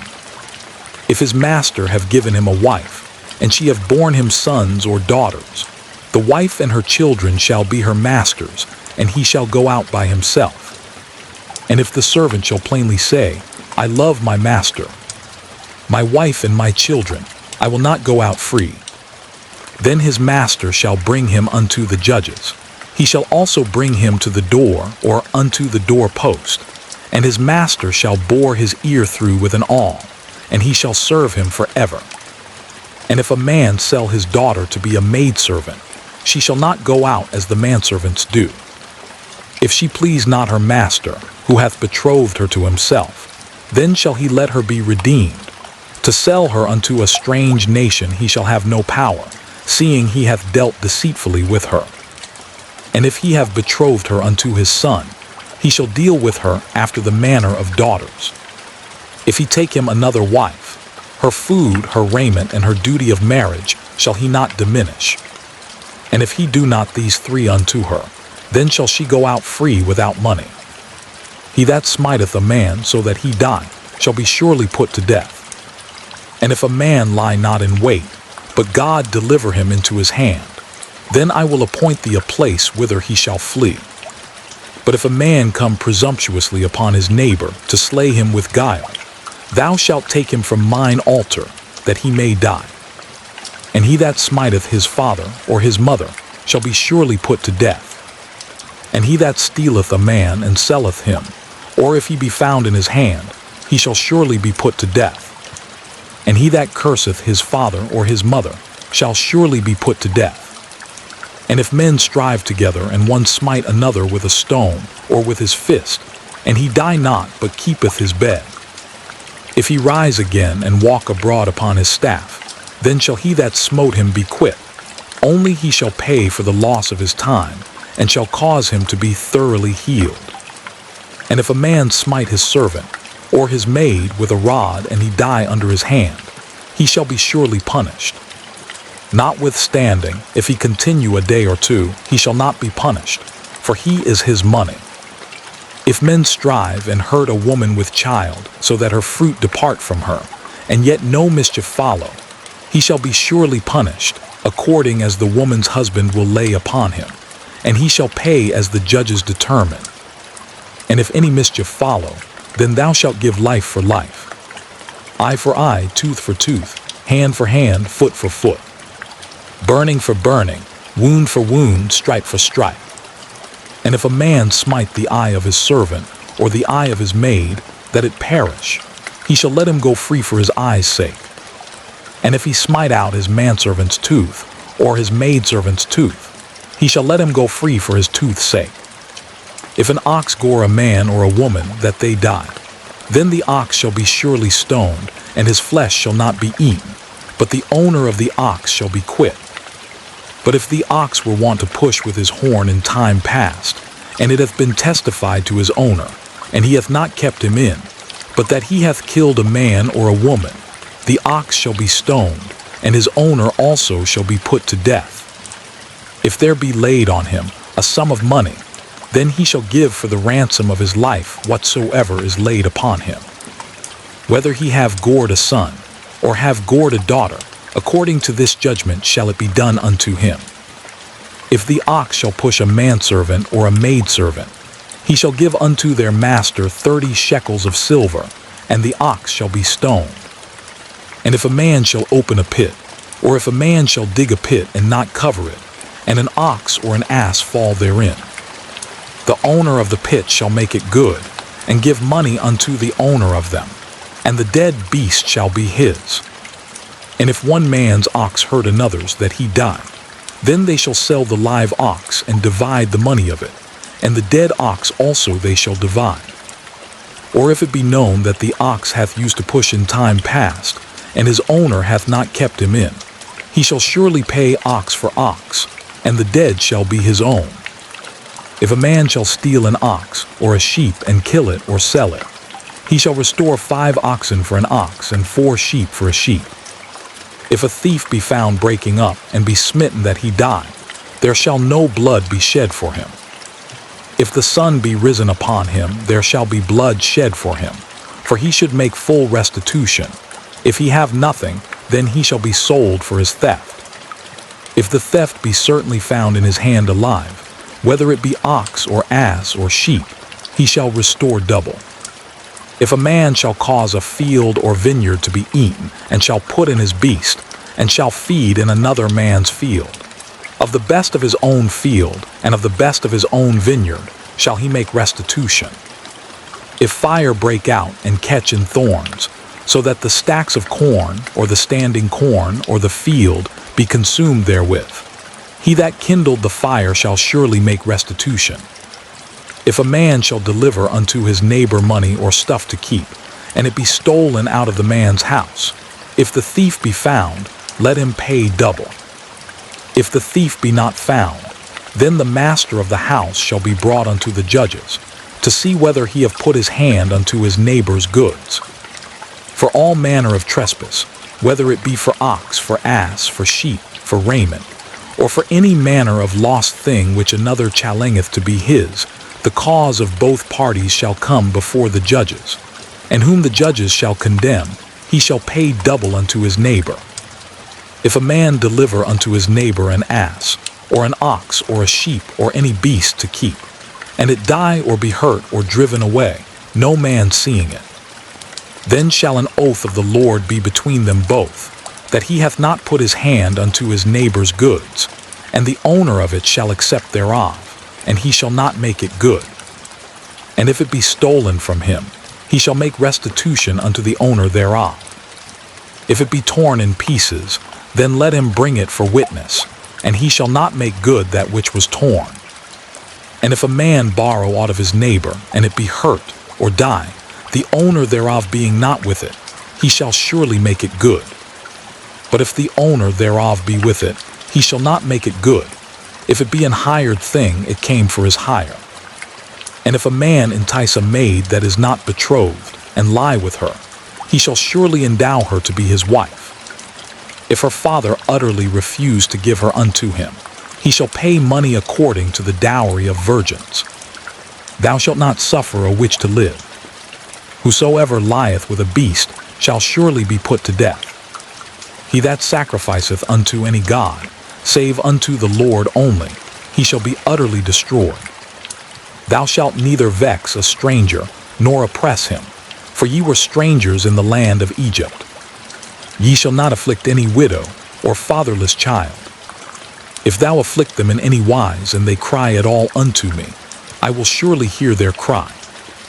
And my wrath shall wax hot, and I will kill you with the sword, and your wives shall be widows, and your children fatherless. If thou lend money to any of my people that is poor by thee, thou shalt not be to him as an usurer, neither shalt thou lay upon him usury.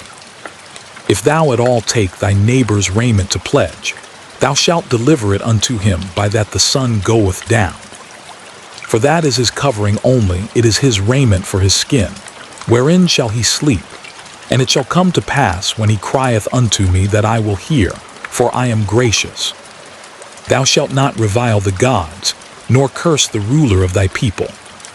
Thou shalt not delay to offer the first of thy ripe fruits, and of thy liquors. The firstborn of thy sons shalt thou give unto me. Likewise shalt thou do with thine oxen, and with thy sheep. 7 days it shall be with his dam. On the 8th day thou shalt give it me. And ye shall be holy men unto me. Neither shall ye eat any flesh that is torn of beasts in the field. Ye shall cast it to the dogs. Thou shalt not raise a false report. Put not thine hand with the wicked to be an unrighteous witness. Thou shalt not follow a multitude to do evil, neither shalt thou speak in a cause to decline after many to wrest judgment. Neither shalt thou countenance a poor man in his cause. If thou meet thine enemy's ox or his ass going astray, thou shalt surely bring it back to him again. If thou see the ass of him that hateth thee lying under his burden, and wouldest forbear to help him, thou shalt surely help with him. Thou shalt not wrest the judgment of thy poor in his cause. Keep thee far from a false matter, and the innocent and righteous slay thou not, for I will not justify the wicked. And thou shalt take no gift, for the gift blindeth the wise, and perverteth the words of the righteous. Also thou shalt not oppress a stranger, for ye know the heart of a stranger, seeing ye were strangers in the land of Egypt. and 6 years thou shalt sow thy land, and shalt gather in the fruits thereof. But the 7th year thou shalt let it rest and lie still, that the poor of thy people may eat, and what they leave the beasts of the field shall eat. In like manner thou shalt deal with thy vineyard and with thy oliveyard. 6 days thou shalt do thy work, and on the 7th day thou shalt rest, that thine ox and thine ass may rest, and the son of thy handmaid and the stranger may be refreshed.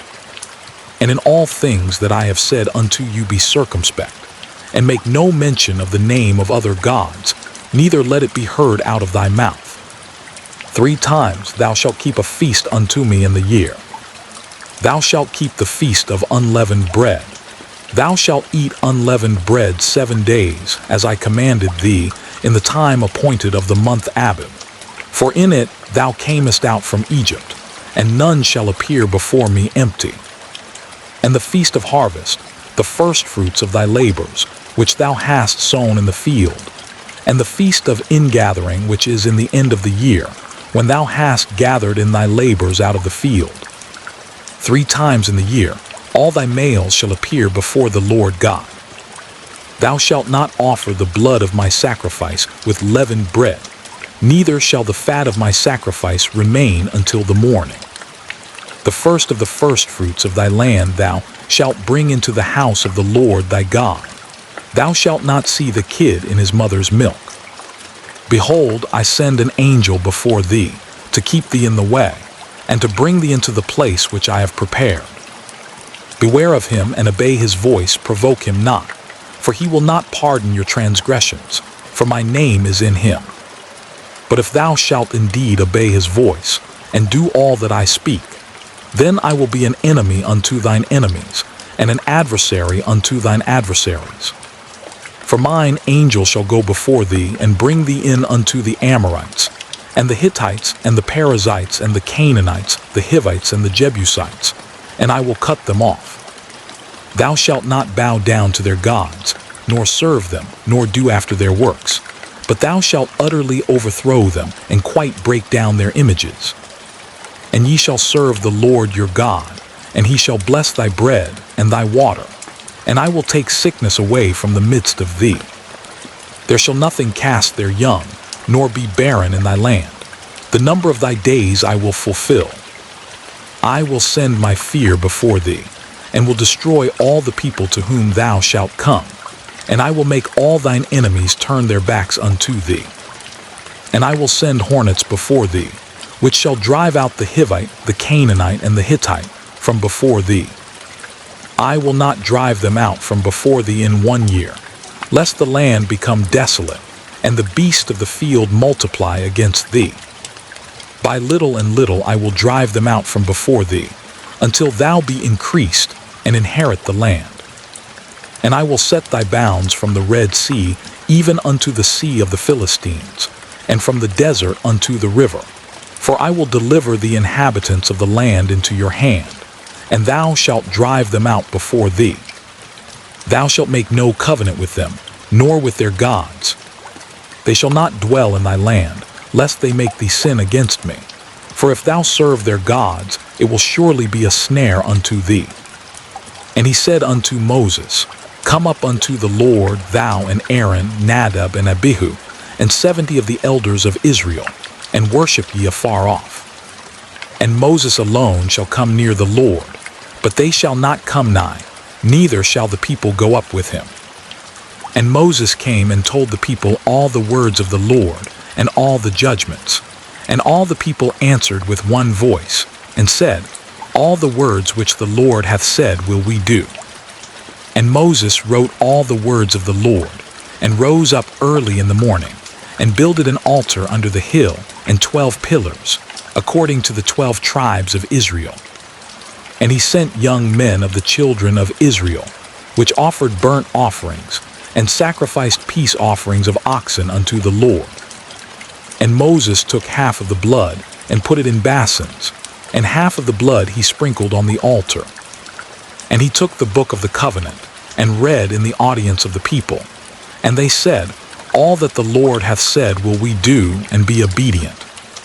And Moses took the blood, and sprinkled it on the people, and said, Behold the blood of the covenant, which the Lord hath made with you concerning all these words.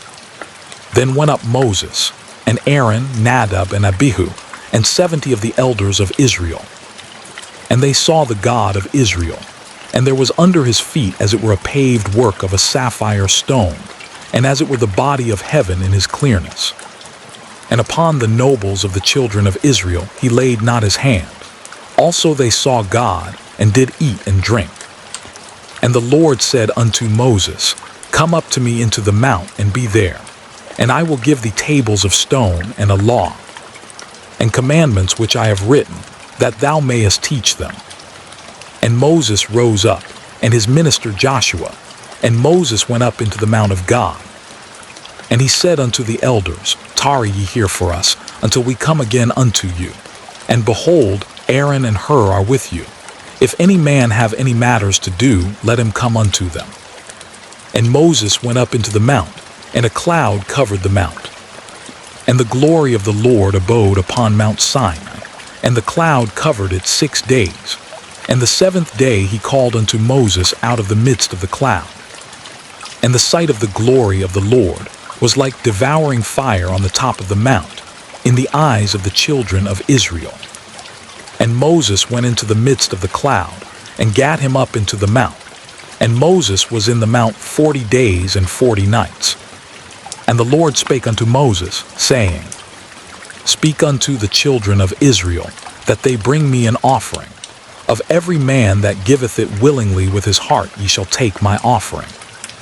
And this is the offering which ye shall take of them, gold and silver and brass, and blue and purple and scarlet, and fine linen and goat's hair, and ram skins dyed red, and badger skins and shittim wood, oil for the light, spices for anointing oil, and for sweet incense, onyx stones, and stones to be set in the ephod, and in the breastplate. And let them make me a sanctuary, that I may dwell among them, according to all that I show thee, after the pattern of the tabernacle, and the pattern of all the instruments thereof, even so shall ye make it. And they shall make an ark of shittim wood. 2 cubits and a half shall be the length thereof, and a cubit and a half the breadth thereof, and a cubit and a half the height thereof. And thou shalt overlay it with pure gold. Within and without shalt thou overlay it, and shalt make upon it a crown of gold round about. And thou shalt cast 4 rings of gold for it, and put them in the 4 corners thereof. And 2 rings shall be in the one side of it, and 2 rings in the other side of it. And thou shalt make staves of shittim wood, and overlay them with gold. And thou shalt put the staves into the rings by the sides of the ark, that the ark may be borne with them. The staves shall be in the rings of the ark, they shall not be taken from it. And thou shalt put into the ark the testimony which I shall give thee. And thou shalt make a mercy seat of pure gold. 2 cubits and a half shall be the length thereof, and a cubit and a half the breadth thereof. And thou shalt make 2 cherubims of gold. Of beaten work shalt thou make them, in the 2 ends of the mercy seat. And make 1 cherub on the one end, and the other cherub on the other end. Even of the mercy seat shall ye make the cherubims on the 2 ends thereof. And the cherubim shall stretch forth their wings on high, covering the mercy seat with their wings, and their faces shall look one to another. Toward the mercy seat shall the faces of the cherubims be. And thou shalt put the mercy seat above upon the ark, and in the ark thou shalt put the testimony that I shall give thee. And there I will meet with thee, and I will commune with thee from above the mercy seat, from between the 2 cherubims which are upon the ark of the testimony, of all things which I will give thee in commandment unto the children of Israel. Thou shalt also make a table of shittim wood. 2 cubits shall be the length thereof, and a cubit the breadth thereof, and a cubit and a half the height thereof. And thou shalt overlay it with pure gold, and make thereto a crown of gold round about. And thou shalt make unto it a border of an hand breadth round about.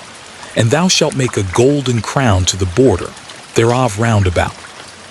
And thou shalt make for it 4 rings of gold, and put the rings in the 4 corners that are on the 4 feet thereof.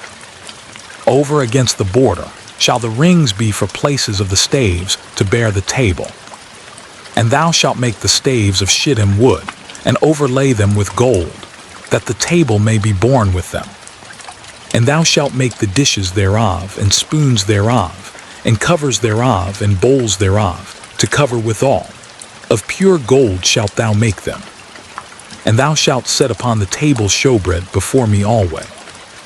And thou shalt make a candlestick of pure gold. Of beaten work shall the candlestick be made. His shaft, and his branches, his bowls, his knops, and his flowers shall be of the same.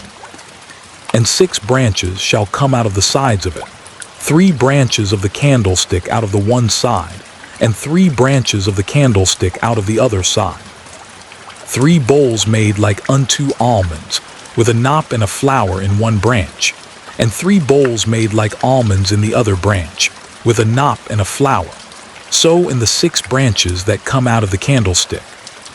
And in the candlesticks shall be 4 bowls made like unto almonds, with their knops and their flowers.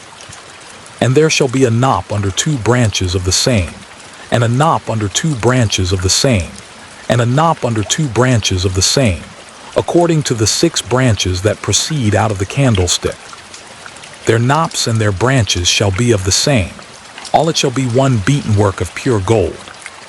And thou shalt make the 7 lamps thereof, and they shall light the lamps thereof, that they may give light over against it.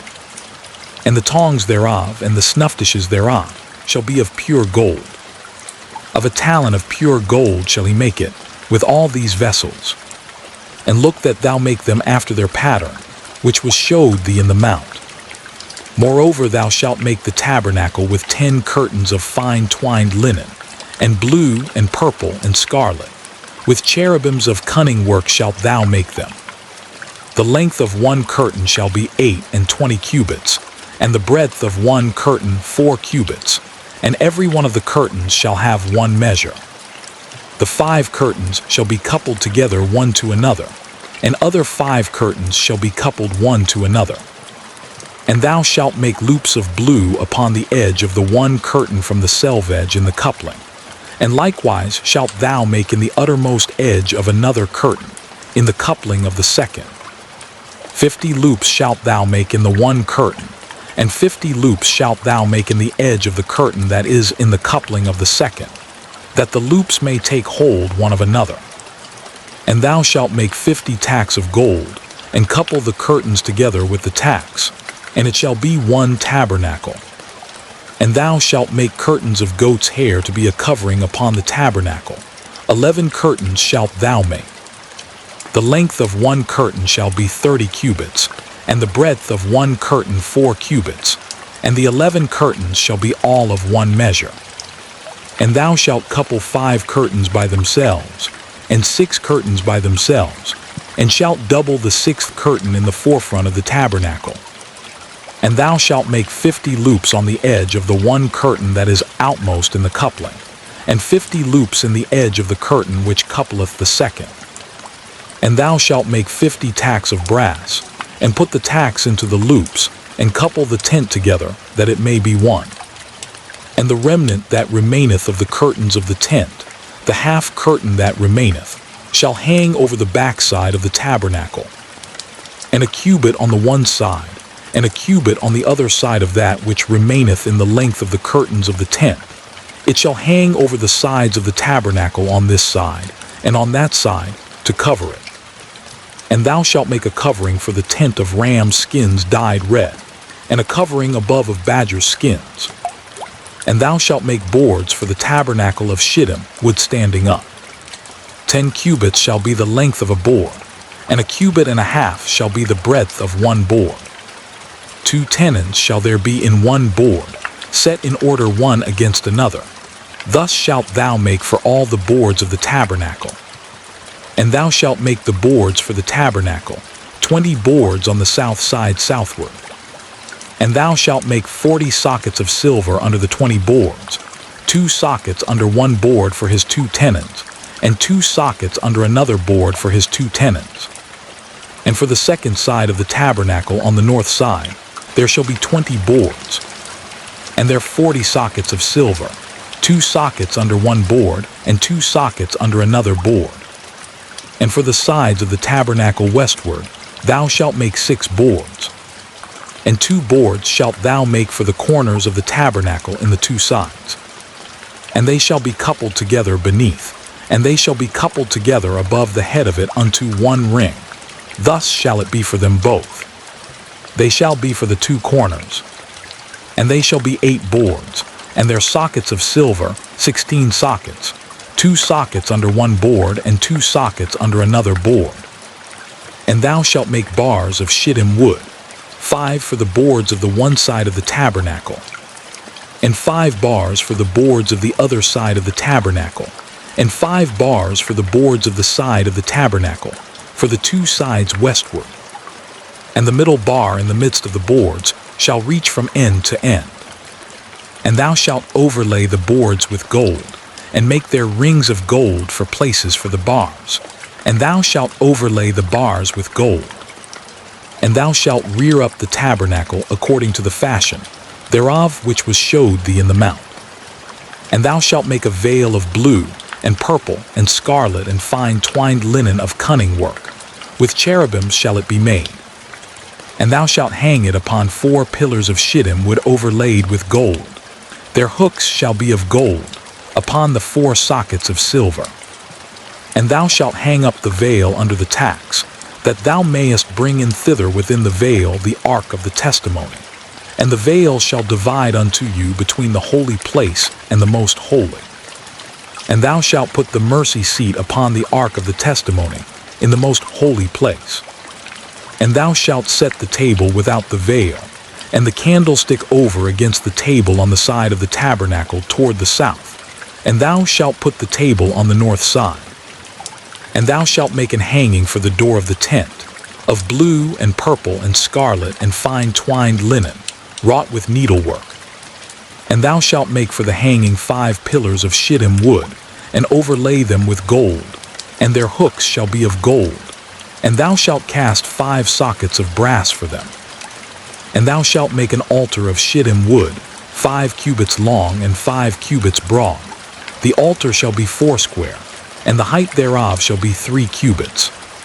And thou shalt make the horns of it upon the 4 corners thereof. His horns shall be of the same, and thou shalt overlay it with brass.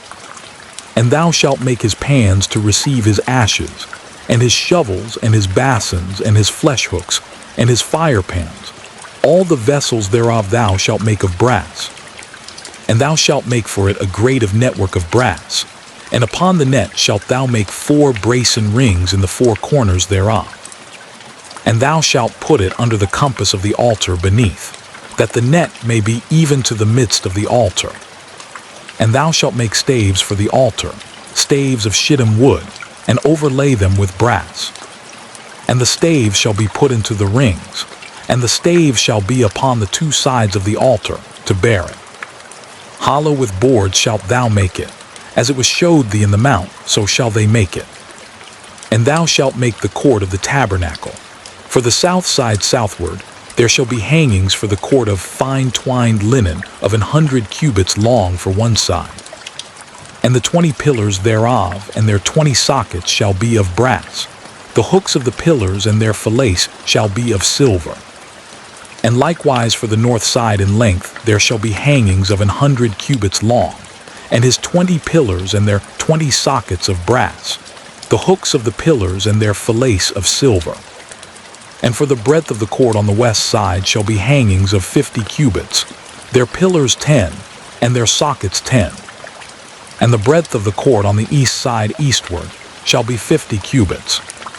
The hangings of one side of the gate shall be 15 cubits, their pillars 3, and their sockets 3. And on the other side shall be hangings 15 cubits, their pillars 3, and their sockets 3.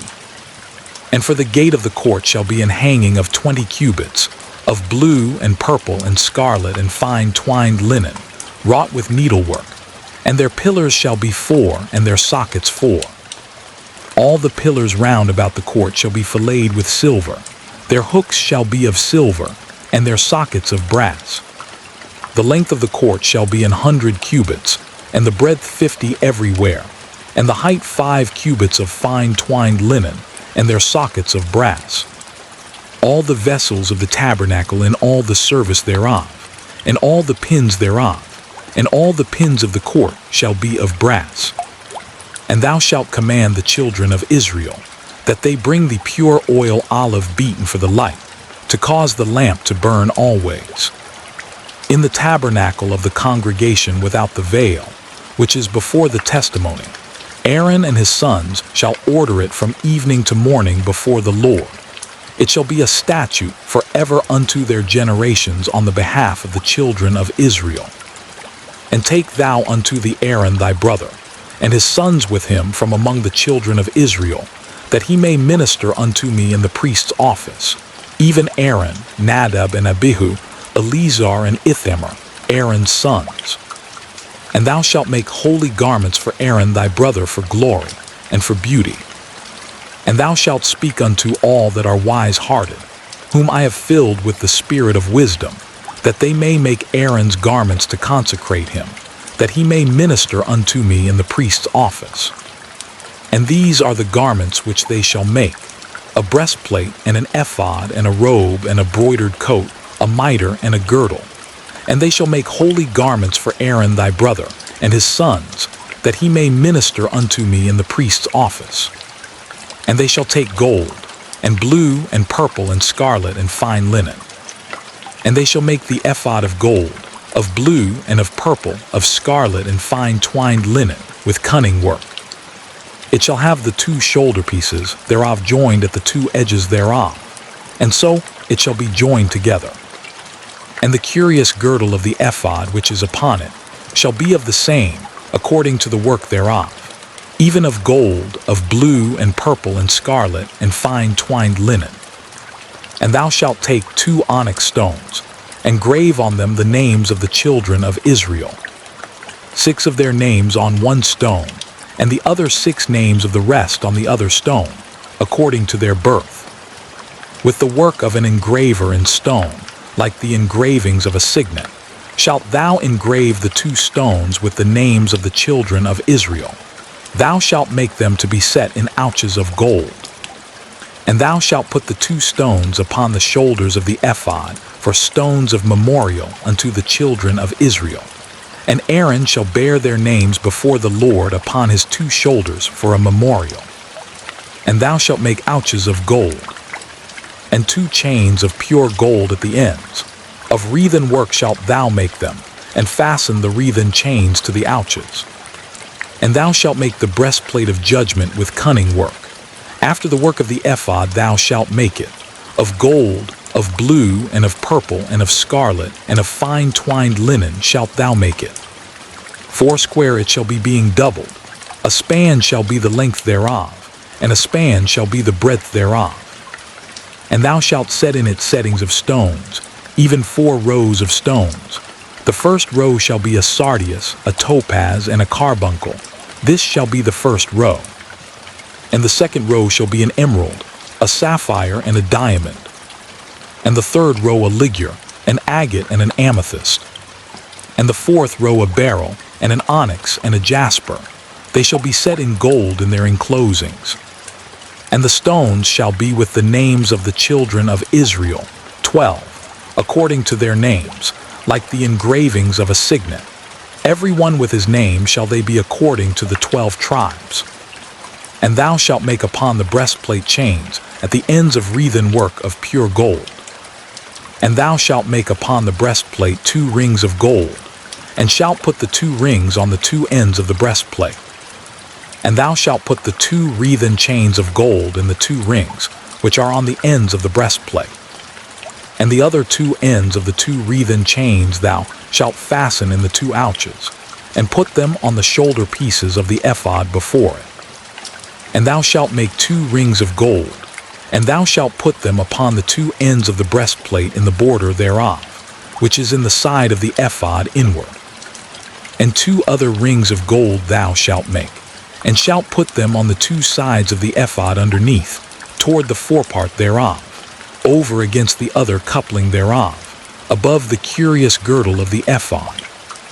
And they shall bind the breastplate by the rings thereof unto the rings of the ephod with a lace of blue, that it may be above the curious girdle of the ephod, and that the breastplate be not loosed from the ephod. And Aaron shall bear the names of the children of Israel in the breastplate of judgment upon his heart, when he goeth in unto the holy place, for a memorial before the Lord continually. And thou shalt put in the breastplate of judgment the Urim and the Thummim, and they shall be upon Aaron's heart, when he goeth in before the Lord. And Aaron shall bear the judgment of the children of Israel upon his heart before the Lord continually. And thou shalt make the robe of the ephod olive blue. And there shall be an hole in the top of it in the midst thereof. It shall have a binding of woven work round about the whole of it, as it were the whole of an habergeon, that it be not rent. And beneath upon the hem of it thou shalt make pomegranates of blue, and of purple, and of scarlet, round about the hem thereof, and bells of gold between them round about. A golden bell and a pomegranate, a golden bell and a pomegranate, upon the hem of the robe round about. And it shall be upon Aaron to minister, and his sound shall be heard when he goeth in unto the holy place before the Lord, and when he cometh out, that he die not. And thou shalt make a plate of pure gold, and grave upon it, like the engravings of a signet, holiness to the Lord. And thou shalt put it on a blue lace, that it may be upon the mitre. Upon the forefront of the mitre it shall be. And it shall be upon Aaron's forehead, that Aaron may bear the iniquity of the holy things, which the children of Israel shall hallow in all their holy gifts. And it shall be always upon his forehead, that they may be accepted before the Lord.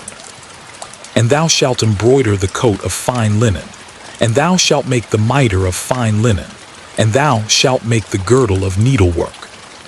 And for Aaron's sons thou shalt make coats, and thou shalt make for them girdles, and bonnets shalt thou make for them, for glory and for beauty. And thou shalt put them upon Aaron thy brother, and his sons with him, and shalt anoint them, and consecrate them, and sanctify them, that they may minister unto me in the priest's office. And thou shalt make them linen breeches to cover their nakedness, from the loins even unto the thighs they shall reach.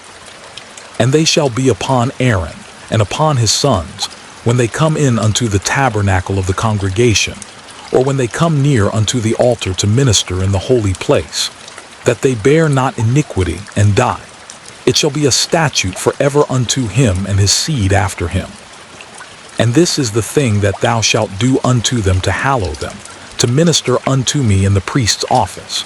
Take 1 young bullock, and 2 rams without blemish, and unleavened bread, and cakes unleavened tempered with oil, and wafers unleavened anointed with oil. Of wheaten flour shalt thou make them. And thou shalt put them into 1 basket, and bring them in the basket, with the bullock and the 2 rams. And Aaron and his sons thou shalt bring unto the door of the tabernacle of the congregation, and shalt wash them with water. And thou shalt take the garments, and put upon Aaron the coat, and the robe of the ephod, and the breastplate, and gird him with the curious girdle of the ephod. And thou shalt put the mitre upon his head, and put the holy crown upon the mitre. Then shalt thou take the anointing oil, and pour it upon his head, and anoint him. And thou shalt bring his sons, and put coats upon them. And thou shalt gird them with girdles, Aaron and his sons, and put the bonnets on them. And the priest's office shall be theirs for a perpetual statute. And thou shalt consecrate Aaron and his sons. And thou shalt cause a bullock to be brought before the tabernacle of the congregation. And Aaron and his sons shall put their hands upon the head of the bullock. And thou shalt kill the bullock before the Lord, by the door of the tabernacle of the congregation. And thou shalt take of the blood of the bullock, and put it upon the horns of the altar with thy finger, and pour all the blood beside the bottom of the altar. And thou shalt take all the fat that covereth the inwards, and the caul that is above the liver, and the 2 kidneys, and the fat that is upon them, and burn them upon the altar. But the flesh of the bullock and his skin and his dung shalt thou burn with fire without the camp. It is a sin offering. Thou shalt also take 1 ram, and Aaron and his sons shall put their hands upon the head of the ram. And thou shalt slay the ram, and thou shalt take his blood, and sprinkle it round about upon the altar. And thou shalt cut the ram in pieces, and wash the inwards of him and his legs, and put them unto his pieces and unto his head. And thou shalt burn the whole ram upon the altar. It is a burnt offering unto the Lord. It is a sweet savor, an offering made by fire unto the Lord.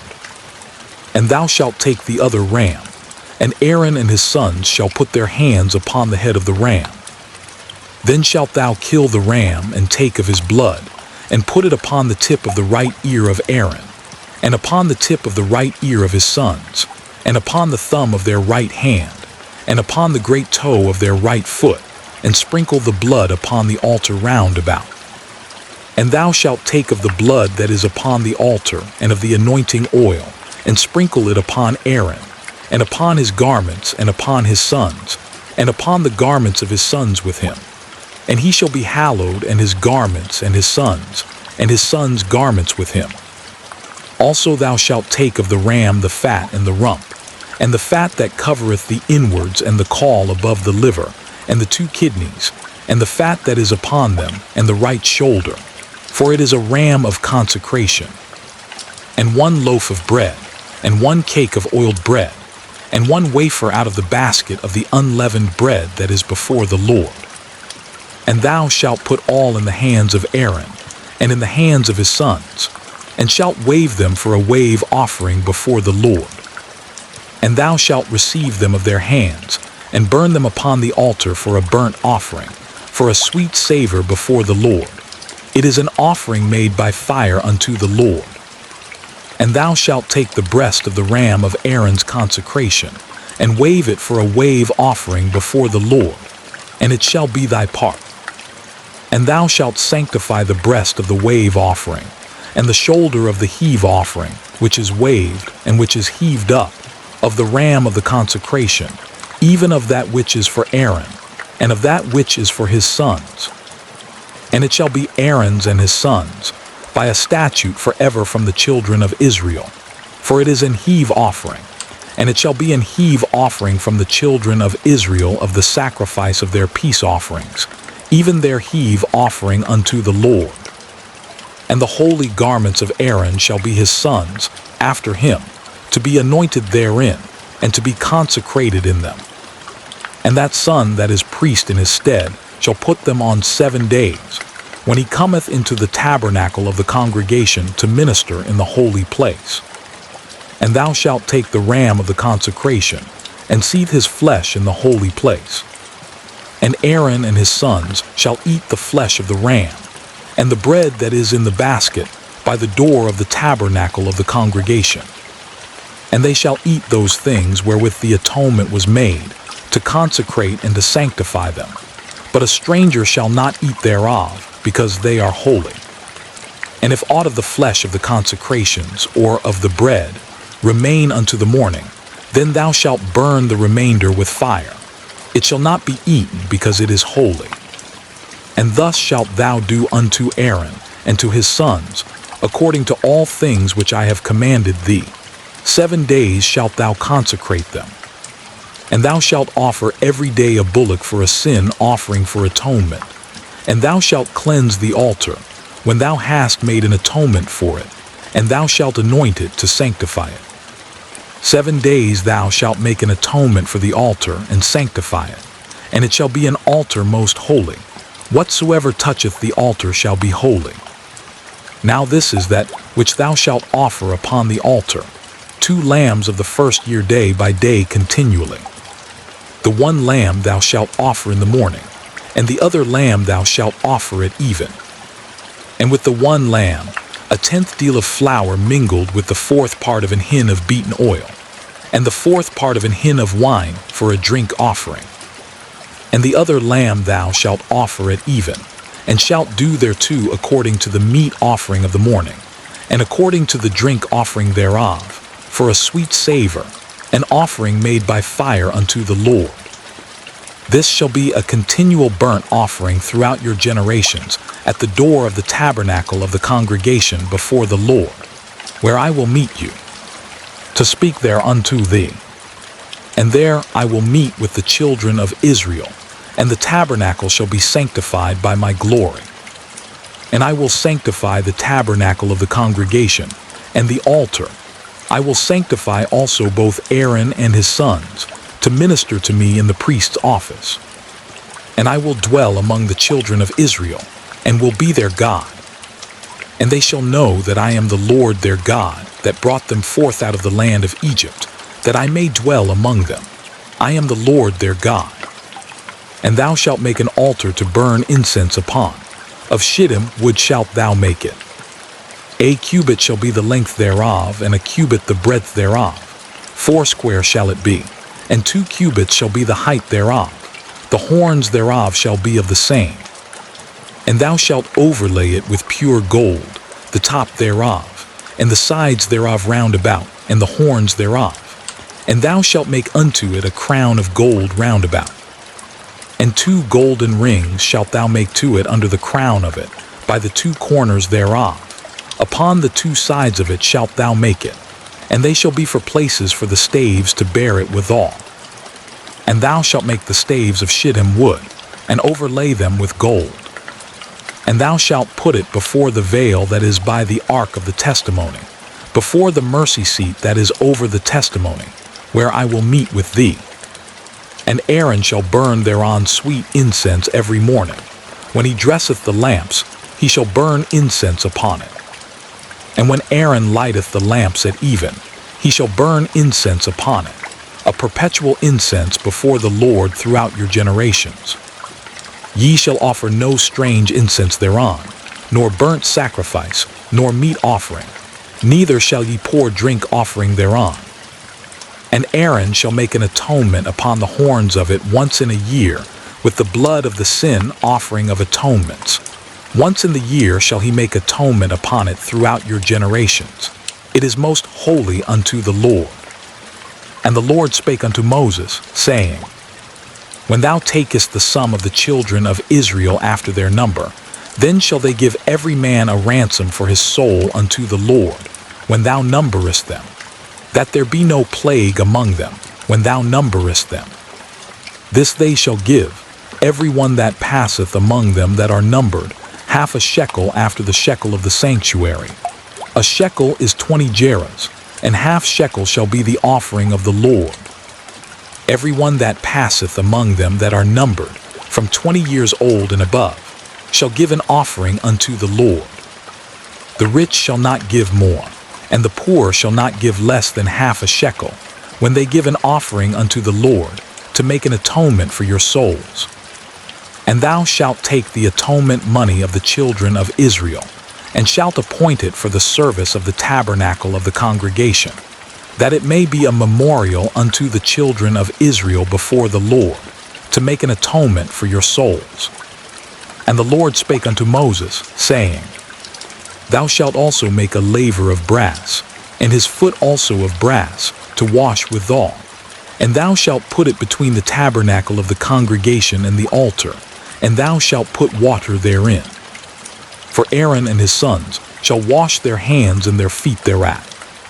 When they go into the tabernacle of the congregation, they shall wash with water, that they die not. Or when they come near to the altar to minister, to burn offering made by fire unto the Lord. So they shall wash their hands and their feet, that they die not. And it shall be a statute forever to them, even to him and to his seed throughout their generations. Moreover the Lord spake unto Moses, saying, Take thou also unto thee principal spices, of pure myrrh 500 shekels, and of sweet cinnamon half so much, even 250 shekels, and of sweet calamus 250 shekels, and of cassia 500 shekels, after the shekel of the sanctuary, and of oil olive and hin. And thou shalt make it an oil of holy ointment, an ointment compound after the art of the apothecary. It shall be an holy anointing oil. And thou shalt anoint the tabernacle of the congregation therewith, and the ark of the testimony. and the table and all his vessels, and the candlestick and his vessels, and the altar of incense, and the altar of burnt offering with all his vessels, and the laver and his foot. And thou shalt sanctify them, that they may be most holy. Whatsoever toucheth them shall be holy. And thou shalt anoint Aaron and his sons, and consecrate them, that they may minister unto me in the priest's office. And thou shalt speak unto the children of Israel, saying, This shall be an holy anointing oil unto me throughout your generations. Upon man's flesh shall it not be poured, neither shall ye make any other like it, after the composition of it. It is holy, and it shall be holy unto you. Whosoever compoundeth any like it, or whosoever putteth any of it upon a stranger, shall even be cut off from his people. And the Lord said unto Moses, Take unto thee sweet spices, stacte and onycha and galbanum, these sweet spices with pure frankincense. Of each shall there be a like weight. And thou shalt make it a perfume, a confection after the art of the apothecary, tempered together, pure and holy. And thou shalt beat some of it very small, and put of it before the testimony in the tabernacle of the congregation, where I will meet with thee. It shall be unto you most holy.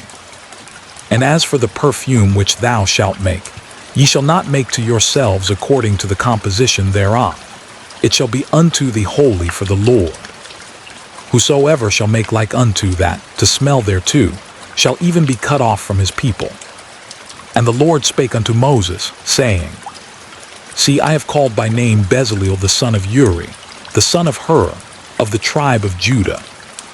And I have filled him with the Spirit of God, in wisdom, and in understanding, and in knowledge, and in all manner of workmanship, to devise cunning works, to work in gold, and in silver, and in brass, and in cutting of stones, to set them, and in carving of timber, to work in all manner of workmanship.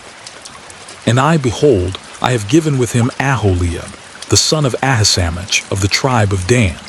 And in the hearts of all that are wise-hearted I have put wisdom, that they may make all that I have commanded thee.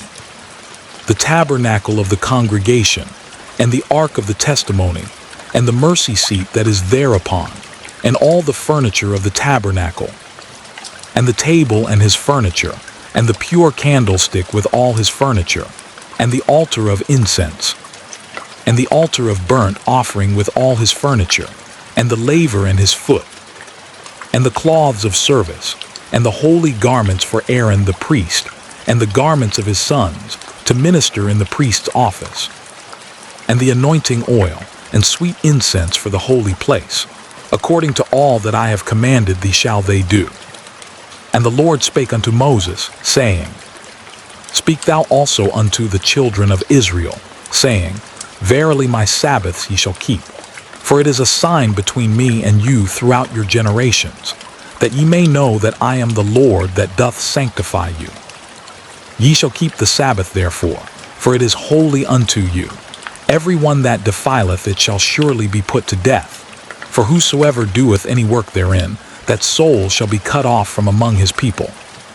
6 days may work be done, but in the seventh is the Sabbath of rest, holy to the Lord. Whosoever doeth any work in the Sabbath day, he shall surely be put to death. Wherefore the children of Israel shall keep the Sabbath, to observe the Sabbath throughout their generations, for a perpetual covenant. It is a sign between me and the children of Israel forever. For in 6 days the Lord made heaven and earth, and on the seventh day he rested and was refreshed. And he gave unto Moses, when he had made an end of communing with him upon Mount Sinai, 2 tables of testimony, tables of stone, written with the finger of God. And when the people saw that Moses delayed to come down out of the mount, the people gathered themselves together unto Aaron, and said unto him, Up, make us gods, which shall go before us. For as for this Moses, the man that brought us up out of the land of Egypt, we wot not what is become of him. And Aaron said unto them, Break off the golden earrings, which are in the ears of your wives, of your sons, and of your daughters, and bring them unto me. And all the people brake off the golden earrings which were in their ears, and brought them unto Aaron. And he received them at their hand, and fashioned it with a graving tool, after he had made it a molten calf. And they said, These be thy gods, O Israel, which brought thee up out of the land of Egypt. And when Aaron saw it, he built an altar before it. And Aaron made proclamation and said, Tomorrow is a feast to the Lord. And they rose up early on the morrow, and offered burnt offerings and brought peace offerings. And the people sat down to eat and to drink, and rose up to play. And the Lord said unto Moses, Go, get thee down. For thy people which thou broughtest out of the land of Egypt have corrupted themselves. They have turned aside quickly out of the way which I commanded them. They have made them a molten calf, and have worshipped it, and have sacrificed thereunto, and said, These be thy gods, O Israel, which have brought thee up out of the land of Egypt. And the Lord said unto Moses, I have seen this people, and behold, it is a stiff-necked people. Now therefore let me alone, that my wrath may wax hot against them, and that I may consume them, and I will make of thee a great nation. And Moses besought the Lord his God, and said, Lord, why doth thy wrath wax hot against thy people, which thou hast brought forth out of the land of Egypt with great power, and with a mighty hand? Wherefore should the Egyptians speak, and say, For mischief did he bring them out, to slay them in the mountains, and to consume them from the face of the earth? Turn from thy fierce wrath, and repent of this evil against thy people.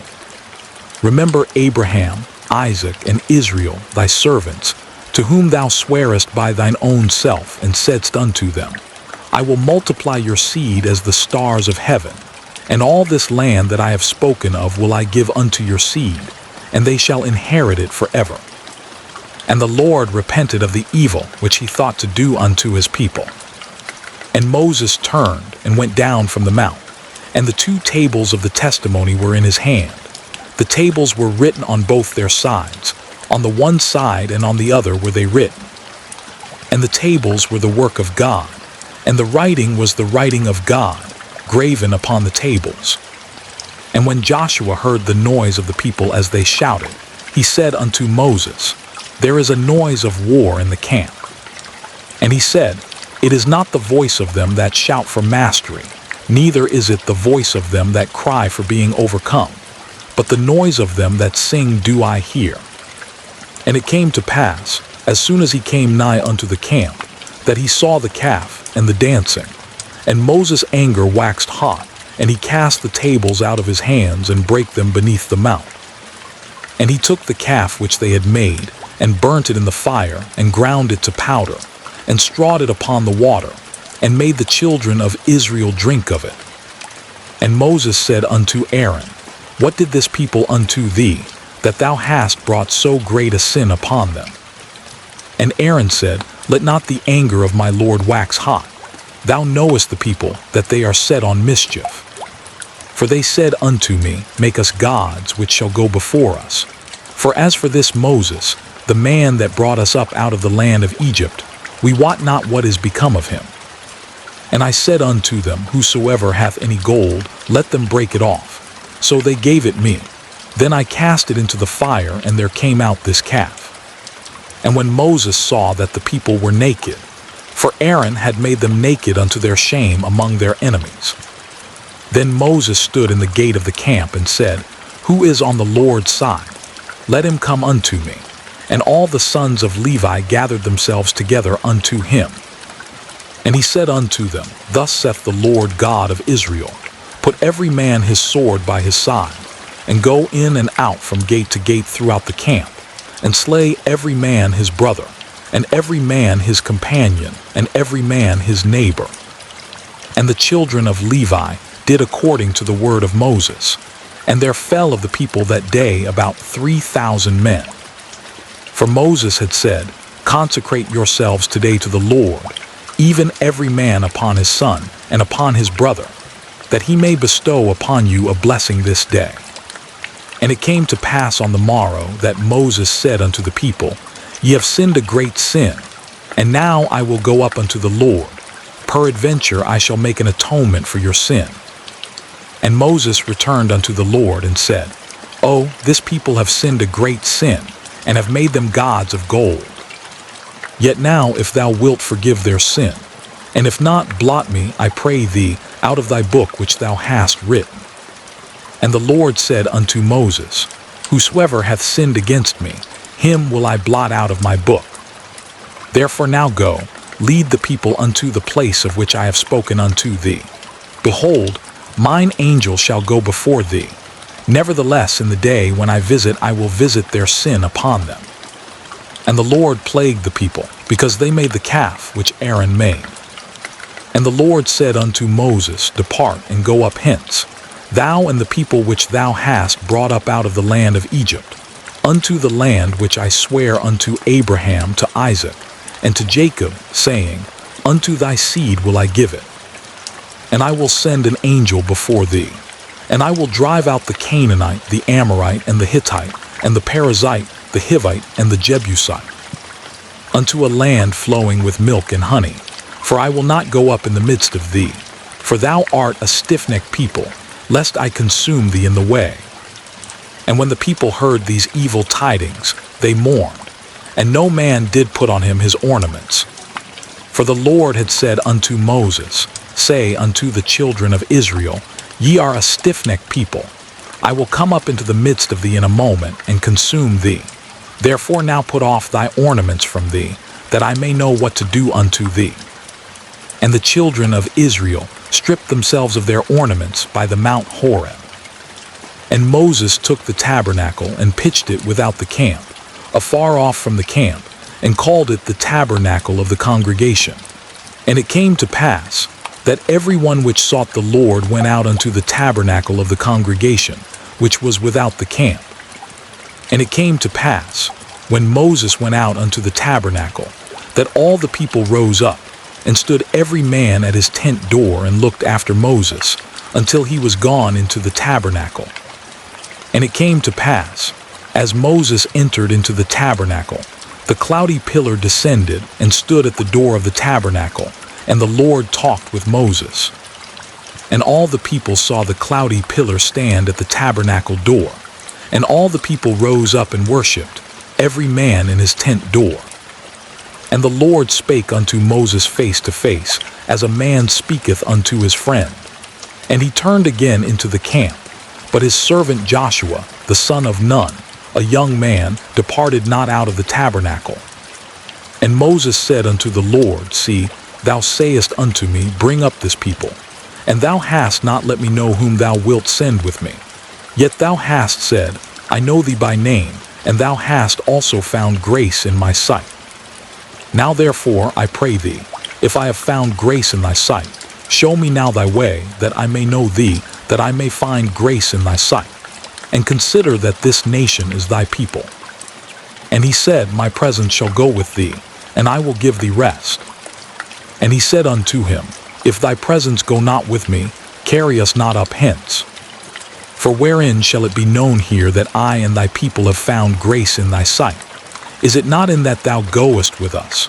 So shall we be separated, I and thy people, from all the people that are upon the face of the earth. And the Lord said unto Moses, I will do this thing also that thou hast spoken, for thou hast found grace in my sight, and I know thee by name. And he said, I beseech thee, show me thy glory. And he said, I will make all my goodness pass before thee, and I will proclaim the name of the Lord before thee, and will be gracious to whom I will be gracious, and will show mercy on whom I will show mercy. And he said, Thou canst not see my face, for there shall no man see me and lie.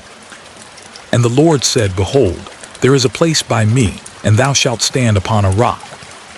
And it shall come to pass, while my glory passeth by, that I will put thee in a cleft of the rock, and will cover thee with my hand while I pass by.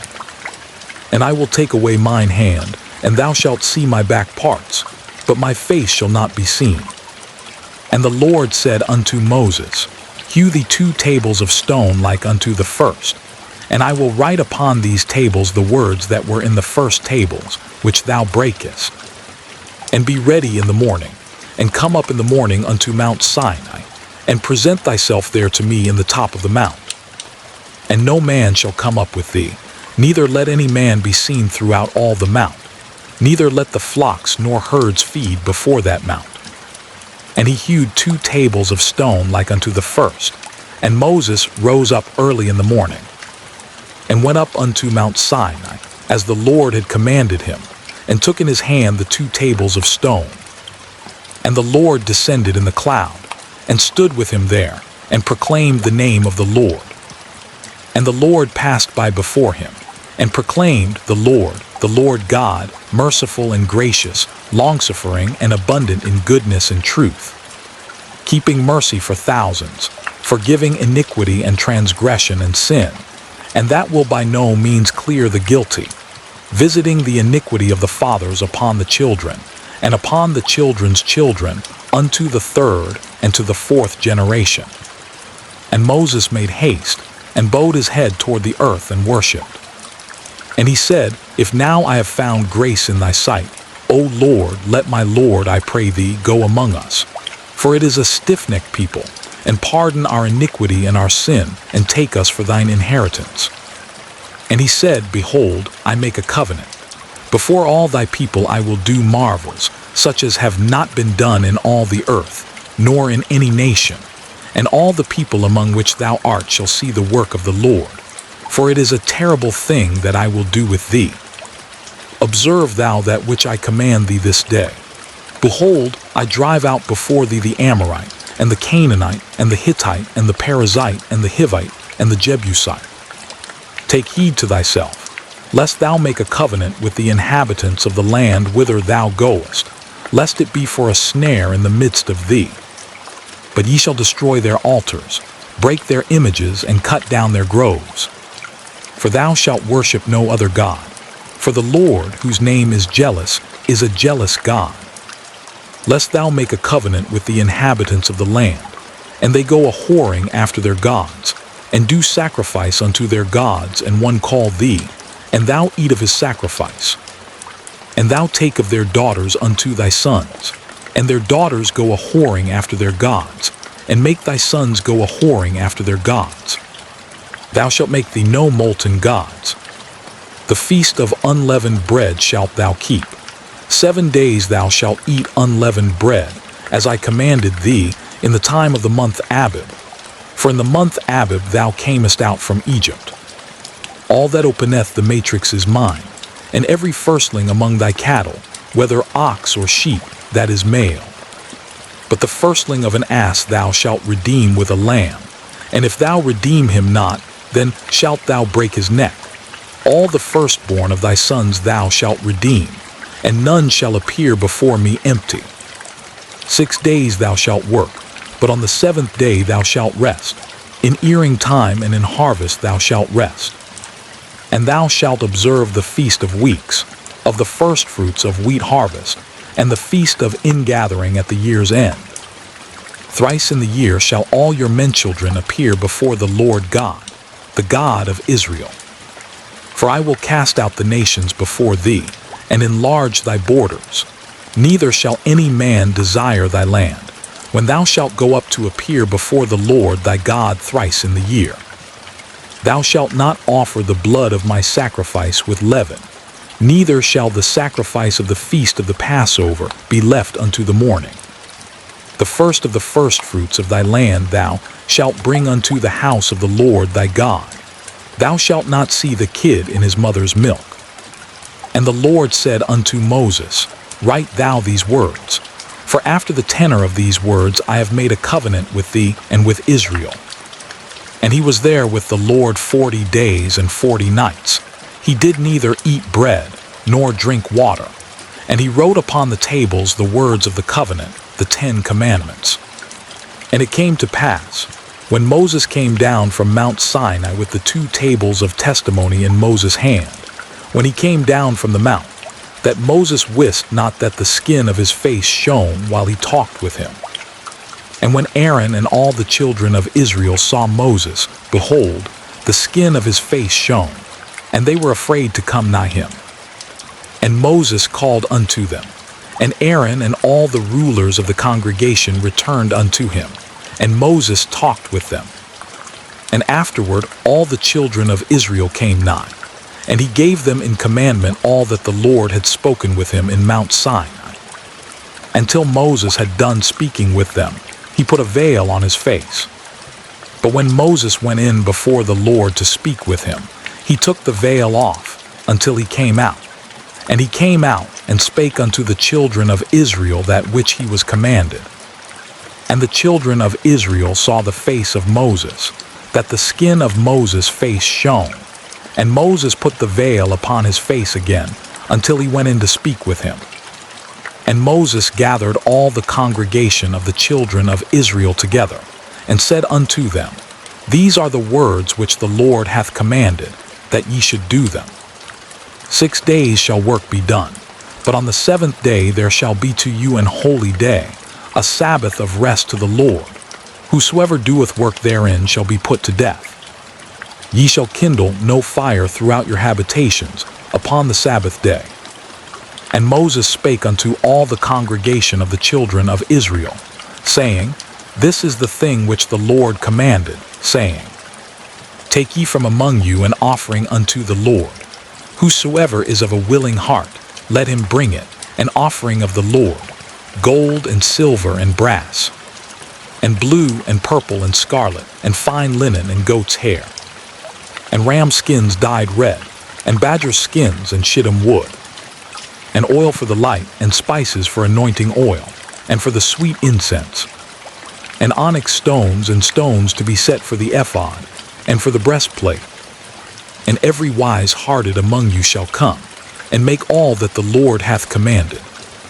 The tabernacle, his tent and his covering, his tacks and his boards, his bars, his pillars and his sockets, the ark and the staves thereof, with the mercy seat, and the veil of the covering, the table and his staves, and all his vessels, and the showbread, the candlestick also for the light, and his furniture, and his lamps, with the oil for the light, and the incense altar and his staves, and the anointing oil, and the sweet incense, and the hanging for the door at the entering in of the tabernacle, the altar of burnt offering with his brace and grate, his staves and all his vessels, the laver and his foot, the hangings of the court, his pillars and their sockets, and the hanging for the door of the court, the pins of the tabernacle, and the pins of the court and their cords, the cloths of service, to do service in the holy place, the holy garments for Aaron the priest, and the garments of his sons,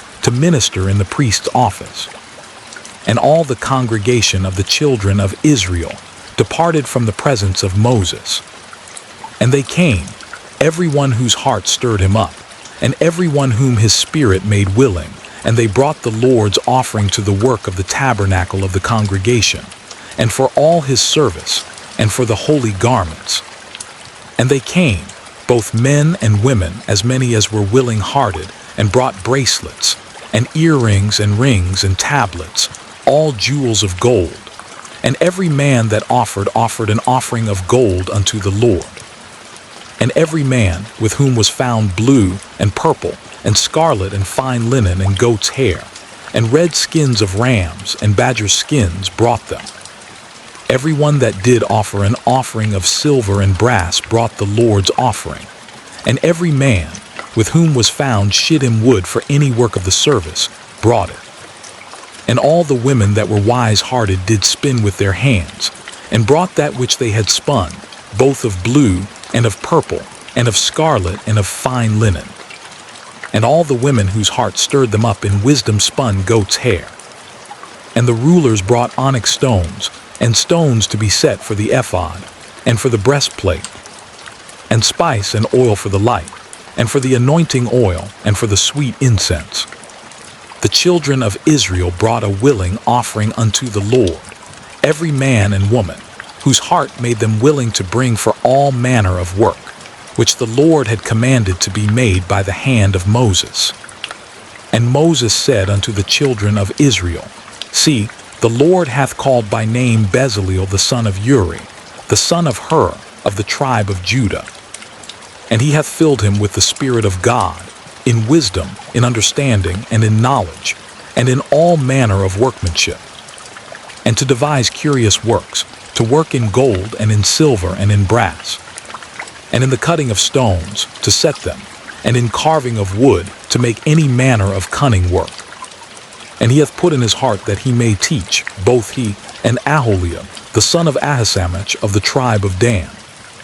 Them hath he filled with wisdom of heart, to work all manner of work, of the engraver, and of the cunning workman, and of the embroiderer in blue, and in purple, in scarlet, and in fine linen, and of the weaver, even of them that do any work, and of those that devise cunning work. Then wrought Bezaleel and Aholiab, and every wise-hearted man, in whom the Lord put wisdom and understanding to know how to work all manner of work for the service of the sanctuary, according to all that the Lord had commanded. And Moses called Bezaleel and Aholiab, and every wise-hearted man, in whose heart the Lord had put wisdom, even every one whose heart stirred him up to come unto the work to do it. And they received of Moses all the offering, which the children of Israel had brought for the work of the service of the sanctuary, to make it withal. And they brought yet unto him free offerings every morning.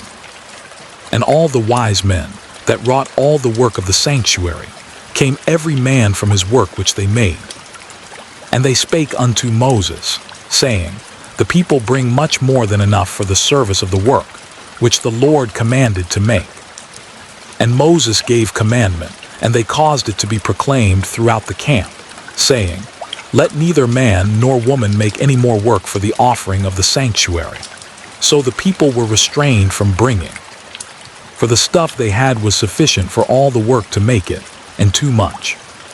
And every wise-hearted man among them that wrought the work of the tabernacle made 10 curtains of fine twined linen, and blue, and purple, and scarlet. With cherubims of cunning work made he them. The length of one curtain was 28 cubits, and the breadth of one curtain 4 cubits. The curtains were all of one size. And he coupled the 5 curtains one unto another, and the other 5 curtains he coupled one unto another. And he made loops of blue on the edge of one curtain from the selvedge in the coupling. Likewise he made in the uttermost side of another curtain, in the coupling of the second. 50 loops made he in one curtain, and 50 loops made he in the edge of the curtain which was in the coupling of the second. The loops held one curtain to another. And he made 50 tacks of gold, and coupled the curtains one unto another with the tacks, so it became one tabernacle. And he made curtains of goat's hair for the tent over the tabernacle. 11 curtains he made them. The length of one curtain was 30 cubits, and 4 cubits was the breadth of one curtain. The 11 curtains were of one size. And he coupled 5 curtains by themselves, and 6 curtains by themselves.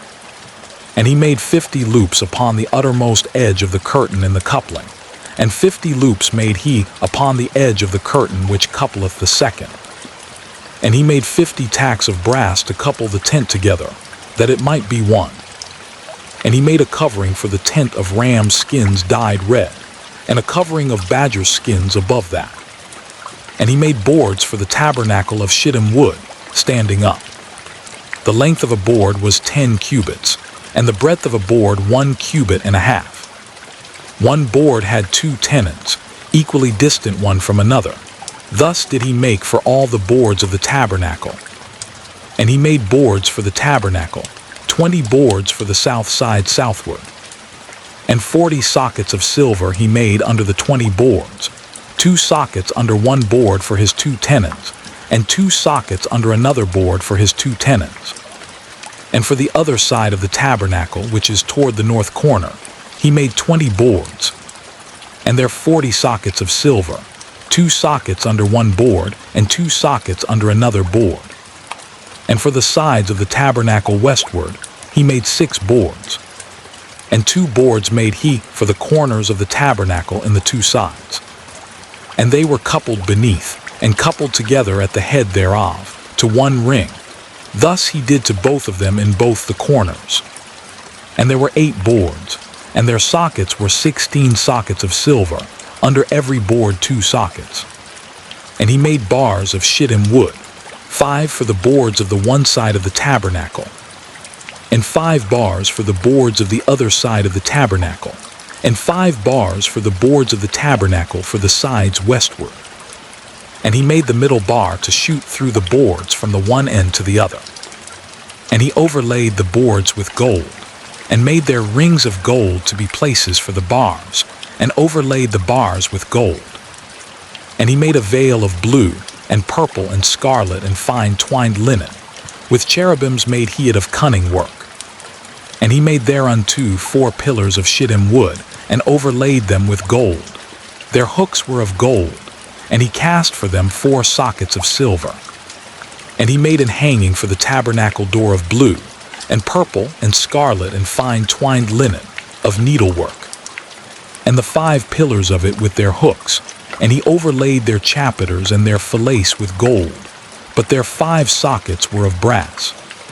And Bezaleel made the ark of shittim wood. 2 cubits and a half was the length of it, and a cubit and a half the breadth of it, and a cubit and a half the height of it. And he overlaid it with pure gold within and without, and made a crown of gold to it round about. And he cast for it 4 rings of gold, to be set by the 4 corners of it, even 2 rings upon the one side of it, and 2 rings upon the other side of it. And he made staves of shittim wood, and overlaid them with gold. And he put the staves into the rings by the sides of the ark, to bear the ark. And he made the mercy seat of pure gold. 2 cubits and a half was the length thereof, and 1 cubit and a half the breadth thereof. And he made 2 cherubims of gold, beaten out of 1 piece made he them, on the 2 ends of the mercy seat. 1 cherub on the end on this side, and another cherub on the other end on that side. Out of the mercy seat made he the cherubims on the 2 ends thereof. And the cherubims spread out their wings on high, and covered with their wings over the mercy seat, with their faces one to another. Even to the mercy seatward were the faces of the cherubims. And he made the table of shittim wood. 2 cubits was the length thereof, and a cubit the breadth thereof, and a cubit and a half the height thereof. And he overlaid it with pure gold, and made thereunto a crown of gold round about. Also he made thereunto a border of an handbreadth round about, and made a crown of gold for the border thereof round about. And he cast for it 4 rings of gold, and put the rings upon the 4 corners that were in the 4 feet thereof. Over against the border were the rings, the places for the staves to bear the table. And he made the staves of shittim wood, and overlaid them with gold, to bear the table. And he made the vessels which were upon the table, his dishes, and his spoons, and his bowls, and his covers to cover withal of pure gold. And he made the candlestick of pure gold. Of beaten work made he the candlestick. His shaft and his branch, his bowls, his knops, and his flowers were of the same. And 6 branches going out of the sides thereof.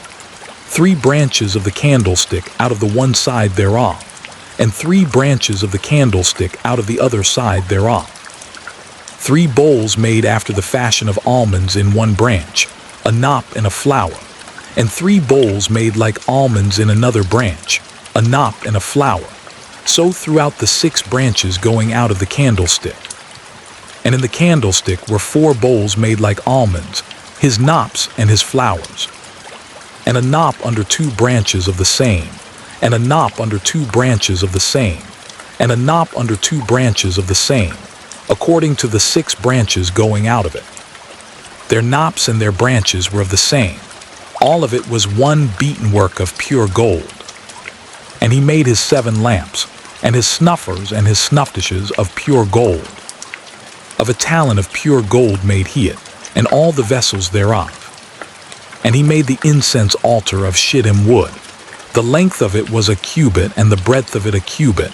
It was 4 and 2 cubits was the height of it. The horns thereof were of the same.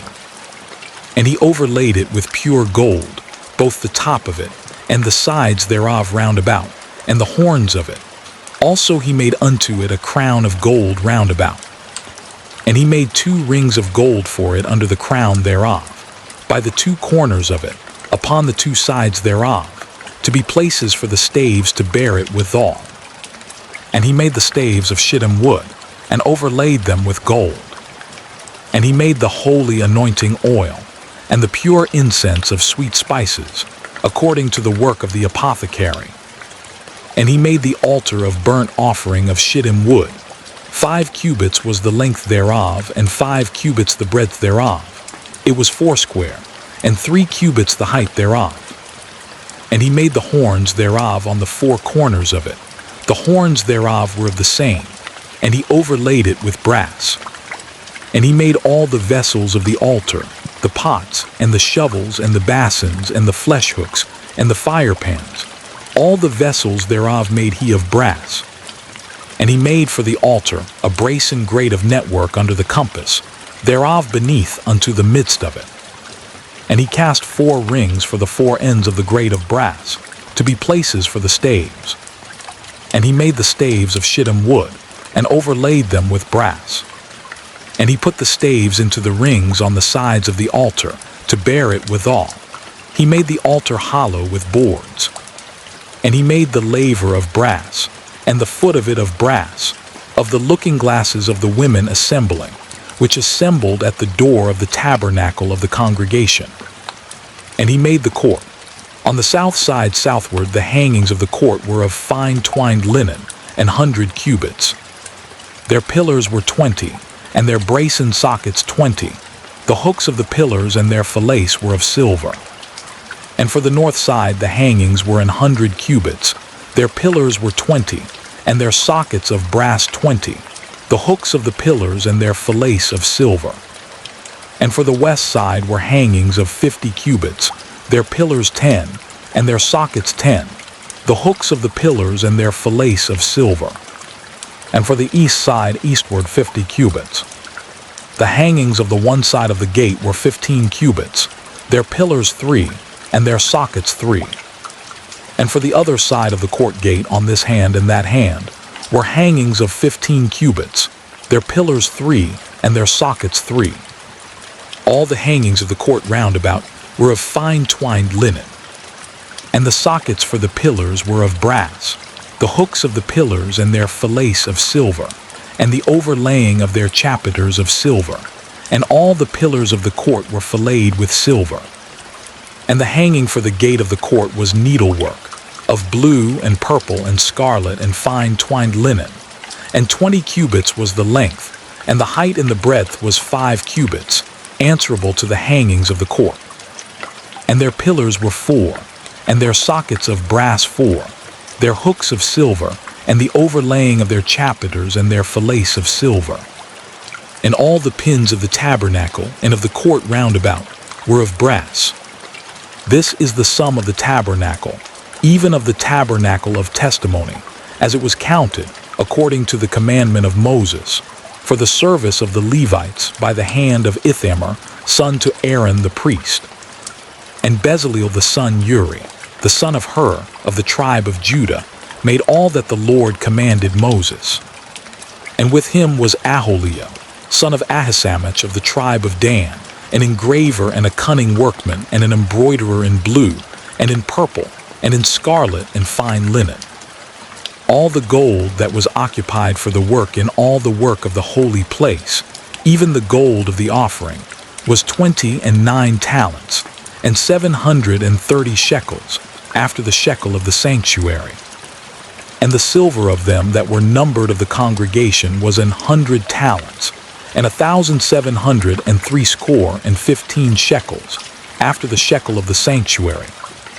A bekah for every man, that is, half a shekel, after the shekel of the sanctuary, for every one that went to be numbered, from 20 years old and upward, for 600,000 and 3,550 men. And of the 100 talents of silver were cast the sockets of the sanctuary, and the sockets of the veil, and 100 sockets of the 100 talents, a talent for a socket. And of the 1,775 shekels he made hooks for the pillars, and overlaid their chapiters and filleted them. And the brass of the offering was 70 talents, and 2,400 shekels. And therewith he made the sockets to the door of the tabernacle of the congregation, and the brasen altar, and the brasen grate for it, and all the vessels of the altar, and the sockets of the court round about, and the sockets of the court gate, and all the pins of the tabernacle, and all the pins of the court round about. And of the blue and purple and scarlet they made cloths of service, to do service in the holy place, and made the holy garments for Aaron, as the Lord commanded Moses. And he made the ephod of gold, blue and purple and scarlet, and fine twined linen. And they did beat the gold into thin plates, and cut it into wires, to work it in the blue and in the purple and in the scarlet and in the fine linen with cunning work. They made shoulder pieces for it to couple it together. By the two edges was it coupled together. And the curious girdle of his ephod that was upon it was of the same, according to the work thereof, of gold, blue and purple and scarlet and fine twined linen, as the Lord commanded Moses. And they wrought onyx stones enclosed in ouches of gold, graven, as signets are graven, with the names of the children of Israel. And he put them on the shoulders of the ephod, that they should be stones for a memorial to the children of Israel, as the Lord commanded Moses. And he made the breastplate of cunning work, like the work of the ephod, of gold, blue and purple and scarlet, and fine twined linen. It was foursquare. They made the breastplate double. A span was the length thereof, and a span the breadth thereof, being doubled. And they set in it 4 rows of stones. The first row was a sardius, a topaz, and a carbuncle. This was the first row. And the second row an emerald, a sapphire, and a diamond. And the third row a ligure, an agate, and an amethyst. And the fourth row a beryl, an onyx, and a jasper. They were enclosed in ouches of gold in their enclosings. And the stones were according to the names of the children of Israel, 12, according to their names, like the engravings of a signet, every one with his name, according to the 12 tribes. And they made upon the breastplate chains at the ends, of wreathen work of pure gold. And they made 2 ouches of gold, and 2 gold rings, and put the 2 rings in the 2 ends of the breastplate. And they put the 2 wreathen chains of gold, and the 2 rings on the ends of the breastplate. And the 2 ends of the 2 wreathen chains they fastened in the 2 ouches, and put them on the shoulder pieces of the ephod before it. And they made 2 rings of gold, and put them on the 2 ends of the breastplate, upon the border of it, which was on the side of the ephod inward. And they made 2 other golden rings, and put them on the 2 sides of the ephod underneath, toward the forepart of it, over against the other coupling thereof, above the curious girdle of the ephod. And they did bind the breastplate by his rings unto the rings of the ephod with a lace of blue, that it might be above the curious girdle of the ephod, and that the breastplate might not be loosed from the ephod, as the Lord commanded Moses. And he made the robe of the ephod of woven work, olive blue. And there was an hole in the midst of the robe, as the hole of an habergeon, with a band round about the hole, that it should not rend. And they made upon the hems of the robe pomegranates of blue, and purple, and scarlet, and twined linen. And they made bells of pure gold, and put the bells between the pomegranates upon the hem of the robe, round about between the pomegranates. A bell and a pomegranate, a bell and a pomegranate, round about the hem of the robe to minister in, as the Lord commanded Moses. And they made coats of fine linen of woven work for Aaron, and for his sons, and a mitre of fine linen, and goodly bonnets of fine linen, and linen breeches of fine twined linen, and a girdle of fine twined linen, and blue and purple and scarlet of needlework, as the Lord commanded Moses. And they made the plate of the holy crown of pure gold, and wrote upon it a writing, like to the engravings of a signet, holiness to the Lord. And they tied unto it a lace of blue, to fasten it on high upon the mitre, as the Lord commanded Moses. Thus was all the work of the tabernacle of the tent of the congregation finished, and the children of Israel did according to all that the Lord commanded Moses, so did they. And they brought the tabernacle unto Moses, the tent, and all his furniture, his tacks, his boards, his bars, and his pillars, and his sockets. And the covering of ram's skins dyed red, and the covering of badger skins, and the veil of the covering, the ark of the testimony, and the staves thereof, and the mercy seat, the table and all the vessels thereof, and the showbread, the pure candlestick, with the lamps thereof, even with the lamps to be set in order, and all the vessels thereof, and the oil for light, and the golden altar, and the anointing oil, and the sweet incense, and the hanging for the tabernacle door, the brazen altar and his grate of brass, his staves and all his vessels, the laver and his foot, the hangings of the court, his pillars and his sockets, and the hanging for the court gate, his cords and his pins, and all the vessels of the service of the tabernacle, for the tent of the congregation, the cloths of service to do service in the holy place, and the holy garments for Aaron the priest, and his sons' garments, to minister in the priest's office, according to all that the Lord commanded Moses. So the children of Israel made all the work. And Moses did look upon all the work, and behold, they had done it as the Lord had commanded, even so had they done it, and Moses blessed them. And the Lord spake unto Moses, saying, On the first day of the first month shalt thou set up the tabernacle of the tent of the congregation, and thou shalt put therein the ark of the testimony, and cover the ark with the veil. And thou shalt bring in the table, and set in order the things that are to be set in order upon it. And thou shalt bring in the candlestick, and light the lamps thereof. And thou shalt set the altar of gold for the incense before the ark of the testimony, and put the hanging of the door to the tabernacle. And thou shalt set the altar of the burnt offering before the door of the tabernacle of the tent of the congregation. And thou shalt set the laver between the tent of the congregation and the altar, and shalt put water therein. And thou shalt set up the court round about, and hang up the hanging at the court gate. And thou shalt take the anointing oil, and anoint the tabernacle and all that is therein, and shalt hallow it, and all the vessels thereof, and it shall be holy. And thou shalt anoint the altar of the burnt offering, and all his vessels, and sanctify the altar, and it shall be an altar most holy. And thou shalt anoint the laver and his foot, and sanctify it.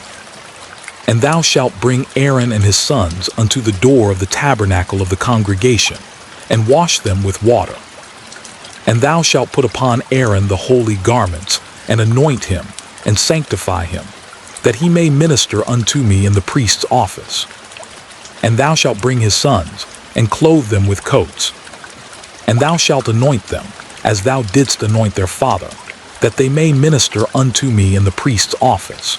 For their anointing shall surely be an everlasting priesthood throughout their generations. Thus did Moses, according to all that the Lord commanded him, so did he. And it came to pass in the first month in the second year, on the first day of the month, that the tabernacle was reared up.